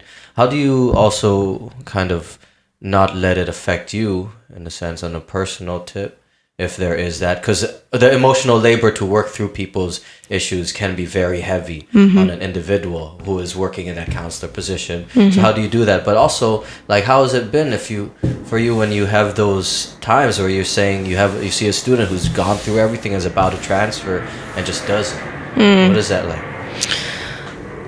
It's hard to feel that with them, right? I care about them. I love them as students. So when I hear that they've gone through something and then they didn't get to achieve their goal like in the timeline they wanted to, but I have I guess it's my kind of that idea, that deep faith, that the bigger picture of things that it didn't happen for them right now, but that we're going to keep persevering. Like I said, move through, hold that fear and that pain and keep moving through. I guess what helps me to stay sane is that the grounding of faith and hope, and that, we in the history of our various cultures and identities have always been okay. We'll be okay. We'll be gonna be all right. And so even say with that student, it was like, yeah, that's a bummer. And I feel for that he hurt, but that now let's talk about how you can heal. And okay, you're here for another year. How can we optimize this opportunity for you to learn more and take the time before you actually then transfer maybe a year later? So I'm always big on that, and that's kind of that idea of just letting things go and not having labels and categories and timelines, pressures and expectations. Is when students come and they're like, I'm failing or I'm hurting, it's like, then go ahead and do that. And you don't have to transfer then this year. And sometimes students need somebody to give them that permission outside of themselves and hear that it's going to be fine, and that you don't have to do things in a certain way, that you can hurt. It's okay. You're imperfect. That's fine. That's beautiful. And we're going to keep moving forward. So that's for that. In your keynote speech to the fellow counselors, you were talking about how at the root of it all is love, right? And you go through love for a community, love for self. I want to ask, how do you maintain that perspective on a consistent basis through practice also? Because, like, it's kind of easy to know the principle, but to do it on a consistent daily basis, to live things out, it's not that simple all the time, right? Like, even just shout out to Made in Pinas with their cap, I am Kapwa, because I love Kapwa, the mentality of it. But sometimes I just have to remind myself, okay, Kapwa, like, what does it mean to really embody the principle of seeing the shared identity between all of us, right? Because sometimes we get caught up in us, right? But how about that? How about with love? How do you maintain that consistency about actually embodying, practicing love, when a lot of times we aren't encouraged to do that, especially in our society, in media? It's not something that's pushed to, like, practice love, right?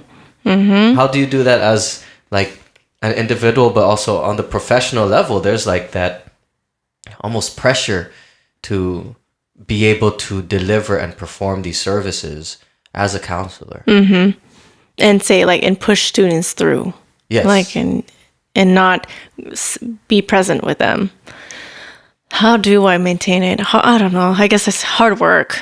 It's hard work. Just like, you think of, and in that speech, I think it's the best way to give an analogy for people to relate to. It's like a relationship.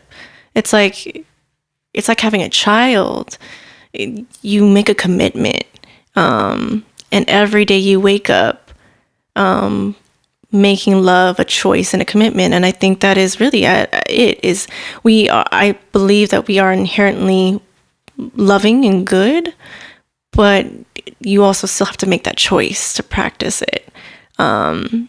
So there are days that it's not easy for me. There are days I want to be like, fuck this and fuck you, and I can't do this, or like, whatever, I'm not good right now. And I'll be honest, I allow myself those internal reactions, but then how I then pause and choose to show myself and show up for people and show up for students and show up in my personal life has to be loving. It's just, for me, and maybe that's just my intensity, is like, I'm committed to that. It always has to be that, which in a way actually makes it easier for me. That a long time ago, I made a commitment that I will always respond with love. Will always respond with trying to understand where you're coming from. And if that takes a toll and sacrifice of my own self and my own ego, or my sleep for a night, then so be it. Because I understand, I have that faith and hope in a bigger picture, that there is no benefit for me to react at you and blame you or make this about me. Because I've made a commitment to community, I've made a commitment to my legacy, and I've made a commitment to love. And it's just choices that we make every morning we get up. Sounds like you're very rooted within that principle. At least that gives you that long-term energy in the little lows. That, so true. Up and down.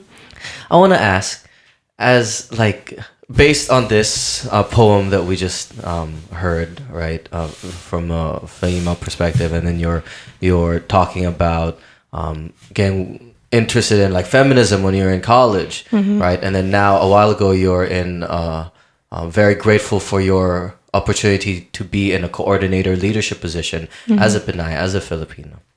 Could you give me a little just general thoughts on how has it been finding your place as a Pinay specifically, as a Filipina American in this community? What has the experience been like for you, and what has been the struggles, and where have you found your peace? Because I also read your Complicated Pussy article. Yes, right? man, you did your research. Talking about how there are certain expectations on a Filipina and about having kids, about deciding between even your career, right, or having a family. These expectations that are very, admittedly, genderized historically, especially within the Filipino community. So what have been the major struggles in that, right, overall, but where have you found your strength? Because sometimes it's hard to push back against a big culture, right? Especially if that culture is within your family too, right? Sometimes it's just easier to just, okay, right? Where have you found that strength? So in the context, in that article, I talk about my Lola and giving the pressures that I should have been married already. Yeah, that's again where I am a bridge to the other generations. As a Pinay, I have to be a bridge, right? So I hear my grandma out. So it comes I talk about the two different perspectives. Yeah. One, Lola is saying you should have been married by now. The other one, with her traumas and experiences, are saying don't ever get married. Really? Yeah. Oh. One saying you should have been married. You need to rely on the man. The other saying don't trust men. Oh. And again, grounding in love, grounding in this is not about me at the end of the day. This is about what they have gone through. And so the struggle is that every day, it's the everyday little minutia conversations and struggles of having to hear my grandma, but then ask her, what happened in your story? What happened as you immigrated from the Philippines to Hawaii to San Francisco? Saying to my Lola, I understand that, Lola, but what if it was this as well? Being able to have the patience and commitment to have those conversations with them. That's the struggle of it. I'm blessed to have parents, though, that for whatever reasons have always just felt like they just wanted us to get an education, get a good job, and be good people. So I know I have that context of I don't have a direct expectation and pressure from my parents to be married, to all that. It actually comes from the older generation of the different expectations. So yeah, I guess that's my struggle, is to constantly still be the bridge. And then the other struggle is I guess as a Filipina and a woman of color, is like what I talk about in that piece is as you become more aware of yourself, as you become stronger in your voice, and then as you become independent in your career, it also puts you at risk in our general overall, not even just Filipino culture and society, but just overall society of, will you be able to have love for yourself? Like really in a romantic sense, will you be able to build a family and have all of that too? Because your expectations have been to be a certain way in a marriage. And when I wrote that was at that time of like, what do you sacrifice? I feel like we are, as Pinayas, we have to often question, what do we have to sacrifice? Do we sacrifice the work of the community then to be able to have a family? Because if I have a family, I have to be there for my kids, and then I'm not here at the events, and I'm not there coordinating. But I love it just as equally. And so I guess, yeah, that's really what the struggle is feeling the idea that you have to make a sacrifice. And I had come up like being younger with this idealism of I can have everything. And even still, my real struggle is, can I do everything all at once? Or will I have to make sacrifices throughout my life of what it means more at the time? And that's a hard thing, I think, for Pinayas and Filipinas to embrace, is that we hold villages and we hold families, but then the sacrifice has come historically that we can't hold ourselves. So what times in your life, at what seasons, will you have to sacrifice one or the other? And that's my truth and my story.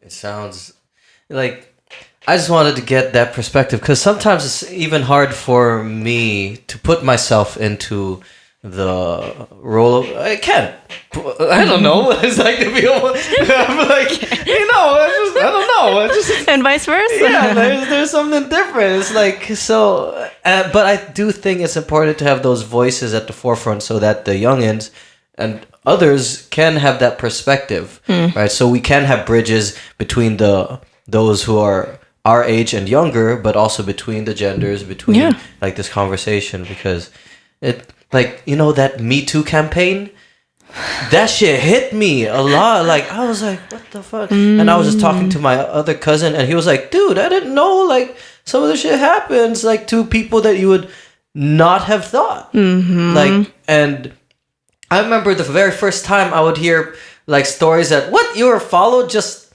out of the hotel?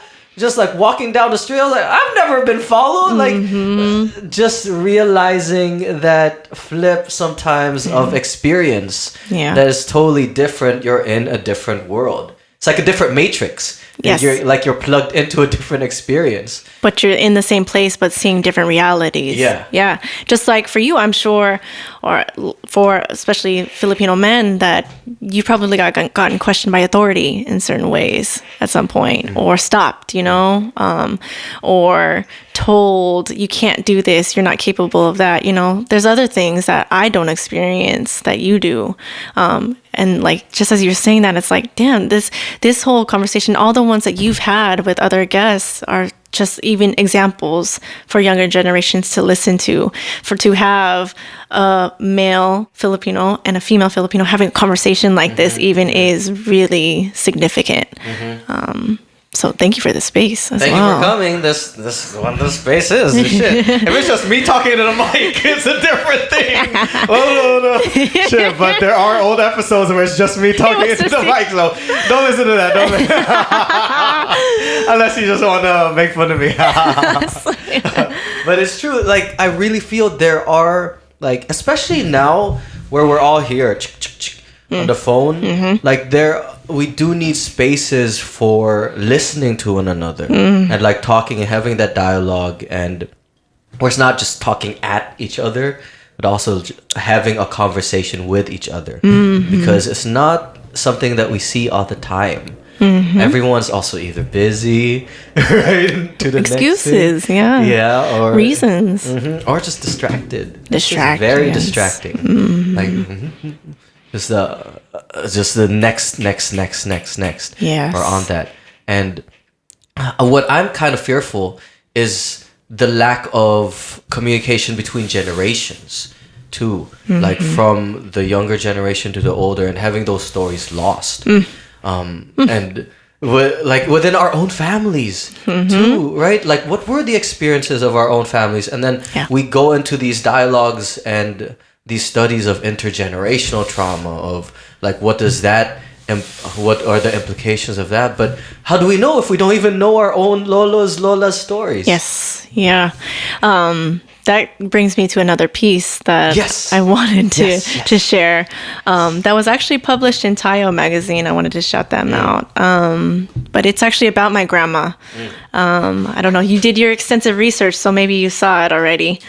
Let's see if I can find it. Yeah, here it is. Shout out to Tayo magazine. Is Janice part of that? She is. She's one of the founders and editors. Yes. So yeah, this one actually is perfect. This is about, so context is, I live with my grandma, in the inner Sunset. She's lived in her same apartment for like 47 years now. Yeah. I used to come every summer and stay with her. And that's why I grew a love for the Bay Area and why I wanted to settle in the Bay Area. Oh, okay. So you had already experiences here in San Francisco before going even to college? Yeah. Through my grandma, spending time with her in the city. And this is your mom's side? My dad's side. Your dad's side. Is this the single yes. parent one? Okay. Yeah.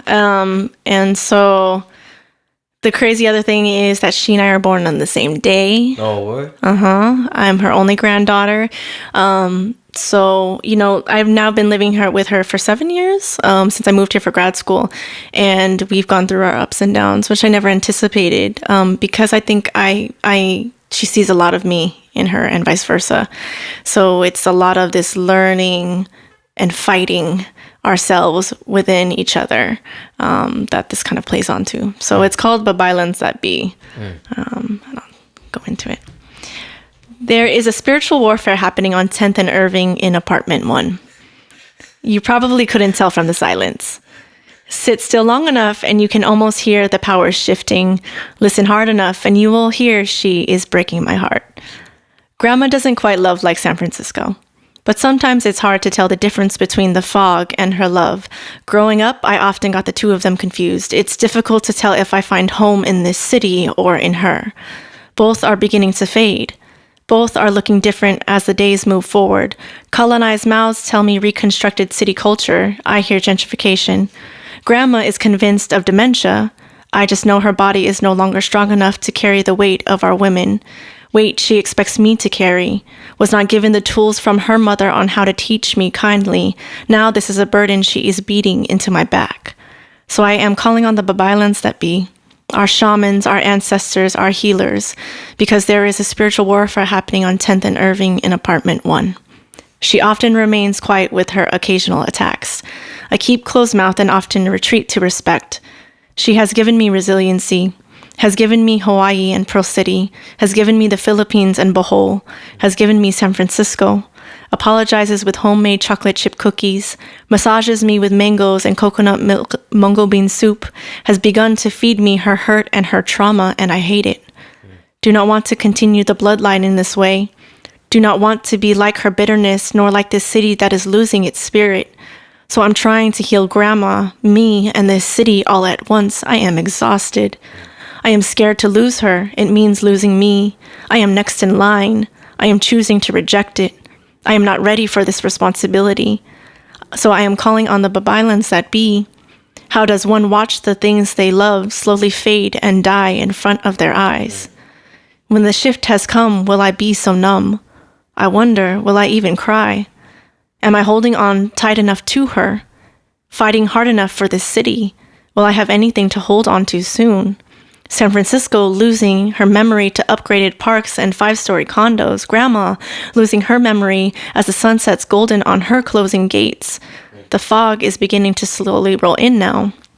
Hard to see the signs. The city, she is hazy now. I worry the fog will never lift. I worry she won't look the same if it ever does. I worry I was not the granddaughter I was supposed to be. Babaylans that be, I worry. But all I can do is prepare. Thank you for sharing. Oh, of course. Yeah, that's a hard one. But yeah. Yeah, so I wrote that piece when she and I were really going through just not understanding each other and not hearing each other. And it took me that grace and stepping back and remembering to base myself in love for my grandma.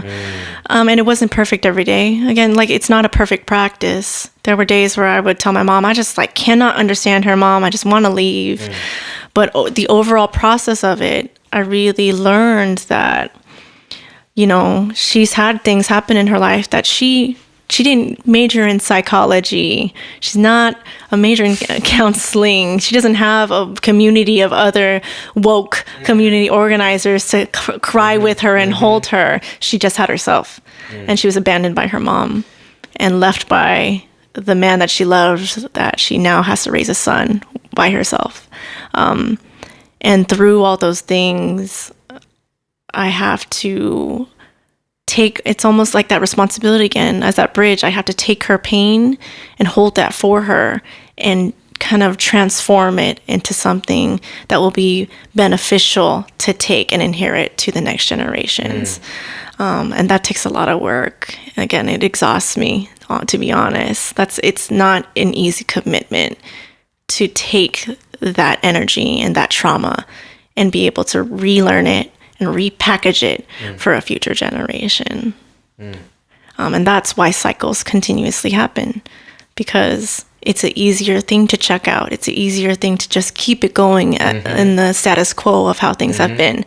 But I think that's what the Bay Area just attracts, our community to be like these game changers in our community and education, but in our families too. So, yeah. I think it's even harder in families.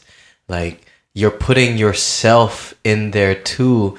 And that's like where the real community organizing actually has to happen.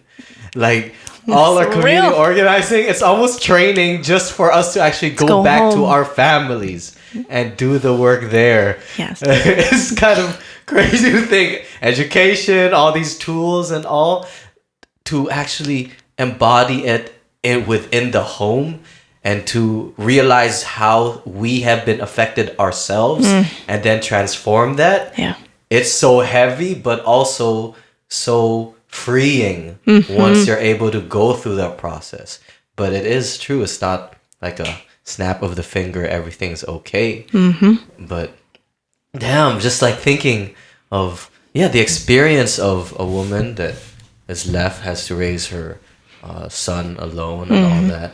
But props for attempting, right? And going through the process. And thanks for sharing and being open, because those are narratives I feel have to be at the forefront of our community discussions, so that other people within their own homes have the encouragement and also just even the vision of the possibility that transformation is possible. Yes. Right? Within our own families. Oh, yes. Because sometimes we're like, we don't really think, that's just old dog doesn't learn new tricks. And that shit, right? But like, I've personally seen changes in my mama, like through our own dialectic. We're gonna be Your academic, relationship. right? That's just real. So true. And I think it's easy for community organizers, educators to preach all this stuff and put it externally, right? Like you're saying, to go out there and do this stuff, and then they come home and they ain't right. Snap right there. Yeah. So just like I said in that speech, the hurt people. Like when people are like, you do amazing work, you do good work. How do you do it? Like I do good work because I do good work here. I do good work there because I do good work here. And again, back to self-love, back to self. Like it is about making sure you are as best as you can be with yourself. And if you aren't, it's okay to step back and do the work you need to. The communities will always be there. The work will always be there. And then, like you said, the best work you can do is here and in your home. Yo, snaps to that. And, when you were reading it, it was making me think of my Lola, who's down in LA. Is your Lola, gang, you mentioned dementia? And all? My grandma, she tells herself she's having dementia. Oh, That's really? why I say she convinces herself. She's like, she left the water running. Oh, I have dementia. Okay, grandma, you have dementia. But I feel like it's like her giving herself a reason to stay in her weight and her heaviness. I have a question. How come you don't, it doesn't seem that you publicize your poetry that much, in the sense of like making a video and putting it out there? Sometimes you post stuff and then you take it down. I do. And then I know, I'm like, and I try to find it again. Sometimes I was like, oh, that's dope, I'll like it or save. And then if I want to look at it again, it's gone. But then, like, for example, like a video, right? You have a catalog of stuff. But in terms of like putting it out there, you don't seem to, right? Unless it's recorded by the actual event organizer. But someone else recorded me. Yeah, right? That's the one I found, right? But how come? I think that's one of those things like I'm getting in my own way. I think I can put myself out there and then it feels too uncomfortable and then I want to take it back. And that's why it's been my goal. It's something, that's where I look to like Janice and I admire her so much. She's just doing her thing and putting her books out there.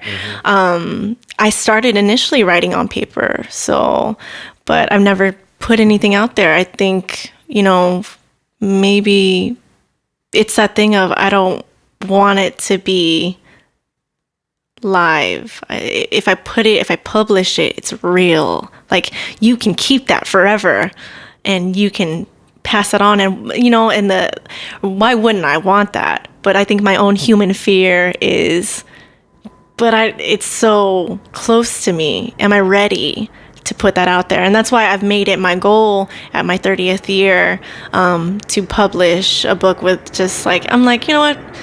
Fuck it. If I'm going to publish, I'm just going to just put everything I've written into a book and here you all go. Go ahead and like snapshot it like Nairia Wahid. Go ahead. But yeah, I guess like, to put it out there like that, you have to kind of be your own promoter and it's a hard thing for me. Maybe that comes from my like culture and it's hard to promote ourselves like that. But that's my goal. My goal is to publish by May 17th. That's my birthday. So yes. And I fully support. I'm pushing for it. I want to see it.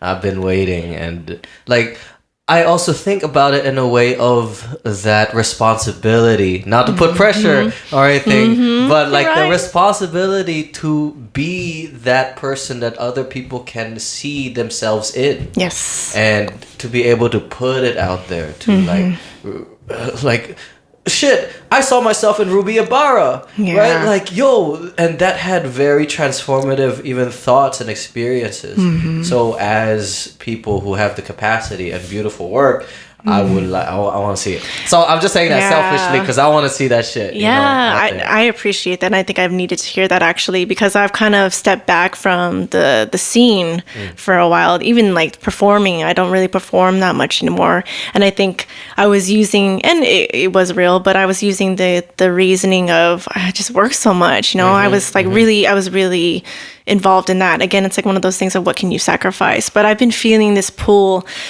back to getting out there and writing again. And that's where I think I do have a special calling in terms of poetry is that I can publish it, but I do speaking my own power into existence. I do feel like I have a power of being able to make my words come to life. So I do need to get out there and like you said, be that example, because there are not a lot of Panays that are on like that kind of level. Because we are often so busy doing other community work and in our families. But yeah, hopefully I get to another season. Yes. Okay, accountability. Accountability. So March is the RTSB where you have the flyers for the release, book release for May. I was thinking, you know, it'd be great is to for my birthday, my 30th birthday, the way I can celebrate is to have a book release party. Yes. Yes, please. And then we'll have like lots of people come and do their own readings. Yes, that would you be included. so awesome. Oh my God, that would be great. No. All right, you have 7 months. Okay, let me go. I gotta go now. Okay. But I think I wanted to actually bring it up. Maybe what has kept you busy too, because you seem to be also able to be more confident in putting it out, your photography. Yes. And you actually said about your photography that it's a way to express a narrative that the words I put together could not. Yes. Can you tell me a little bit like what do you mean? Like how do you feel about photography that is not like answered by words or writing or by poetry? Because that's like props to you for doing all your research. I know you also went onto my own like self website, so I'm giving that to you too. So I got into photography on a whim, but also let me close this because in case it's starting to die if I need to. But I got into photography almost because I was sick of words.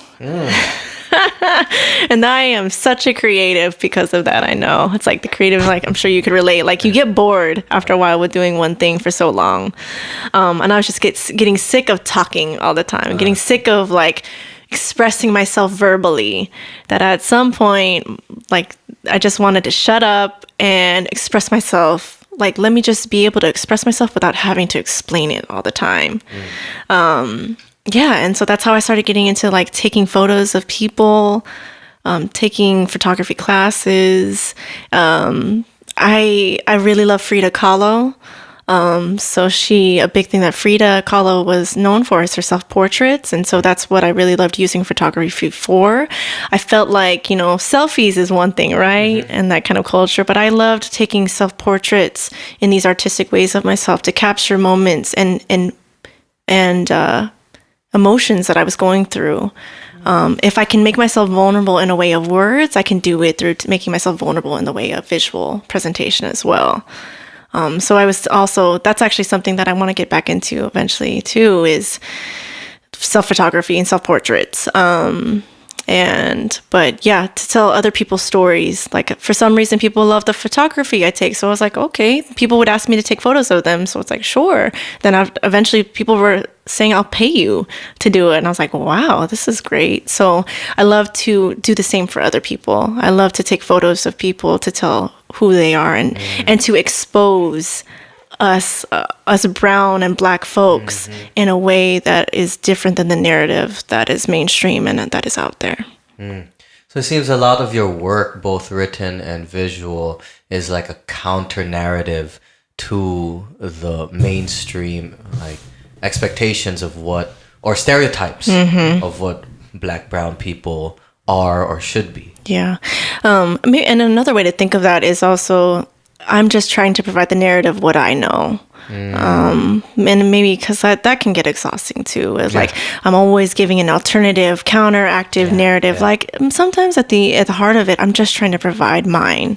I just want to be able to tell my story, give my perception of how I see the world, and that I believe can be enough as well. Is that therapeutic for you? Oh, hell yeah. It feels good, right? Yes. Like, yeah, let me just speak myself into existence. Because sometimes it is also like a lot of pressure to be the representative of the Filipino and to be the Pinay. What do Pinays think, Kim? So real. Yeah, and I like you have that like also that back like voice. Like, is that the right? Am I saying the right thing? Yeah. You're recording this. Am I saying the right thing? Am I gonna get shit for this later? Was I not supposed to cuss? Was I not supposed to say that? Was I not supposed to talk about like black people in a certain way? All these different things. And like, if I can ground myself and like, you know what? I started doing this. I started putting myself out there for me at the end of it. And I started putting myself out there because I was suffocating myself. Just like you talked about those statistics of the Filipino youth having suicidal ideation. That was me. And I had to start putting this stuff out there that I had to create because I needed to get it out. And then I had to put it out there because I couldn't keep holding it in. And then it just started like over the years, like building into this weird reputation and expectation. Like I was telling you as we were sitting down and starting to just get ready, I was like, it's crazy for me to have people know who I am, even on the small level, and then I don't know them. But like when you put yourself out there in various forms, whether it's a podcast or it's, you know, an app or something, like how you can speak to people by just putting yourself out there when it started for you, usually. You just wanted to start doing it because you wanted to do it, coming back to the home. Yeah, it's therapeutic and healing.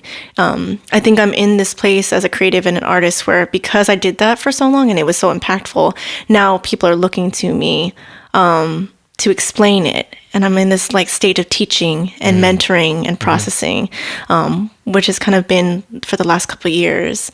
I'm hoping to get to a space again one day where I can create again. But I'm also loving and feeling very privileged and honored to be in a space to teach and to explain my process. Because I think that's what we're talking about, as a lot of people are looking for, yeah, you have this like end goal, you have this thing, but what is the process? Like at least what has been your process, so I can at least take some things from it. So that's where I'm at right now.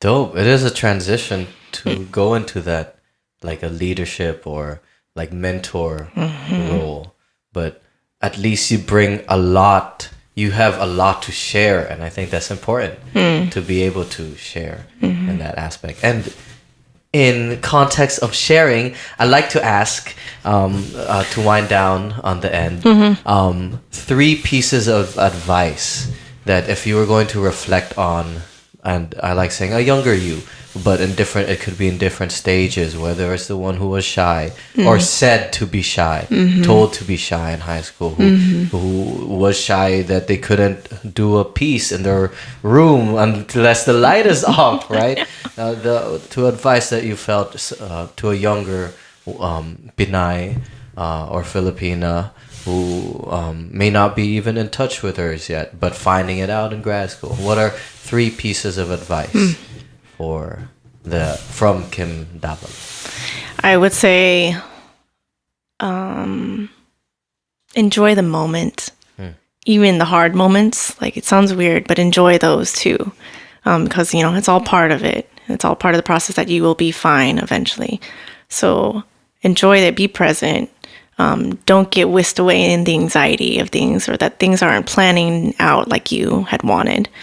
I think know your worth. Know you are at the heart of it. Flatline. I shouldn't have to tell you that you are worthy. And with that, create your boundaries. Know your worth and know that with worth comes what you will and will not tolerate from others and from yourself. And the last is just be completely raw, unapologetic, and authentic because there is nobody like you.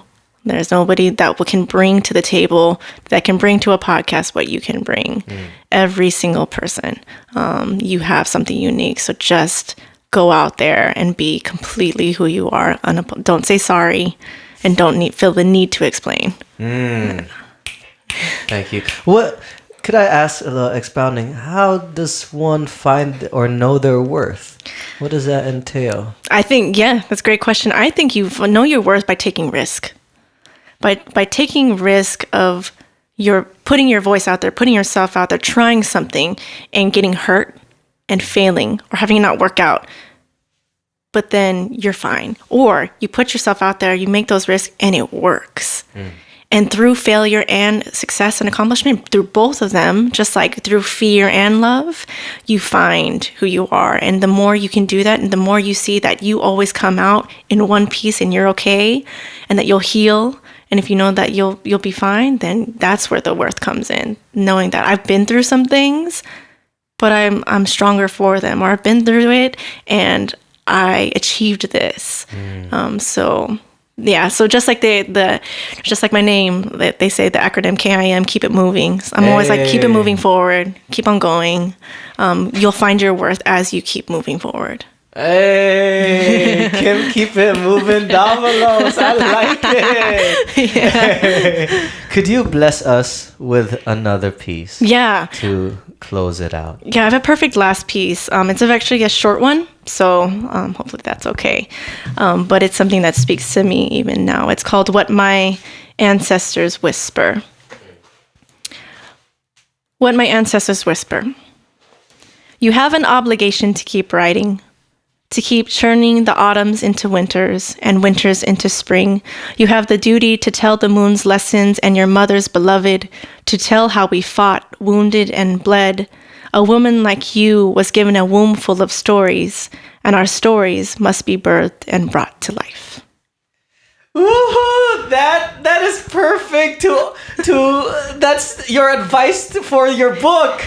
That should be at the beginning. It's like, this is the reason why I wrote my book. Looking forward to the book. Thank you very much Christian. for coming Thank you so on. much. This was dope. This was a blessing. Yes. And poetry is really fucking therapeutic. I'm gonna cut up all the audio for it, and then that's just gonna be like therapy 1, therapy 2. That's you the can track. you can label it as it's very relaxing to listen to that shit. Then after the book, we're gonna put out audiobook. Hey! For sure. Thank you, Kim. Thank you, Christian.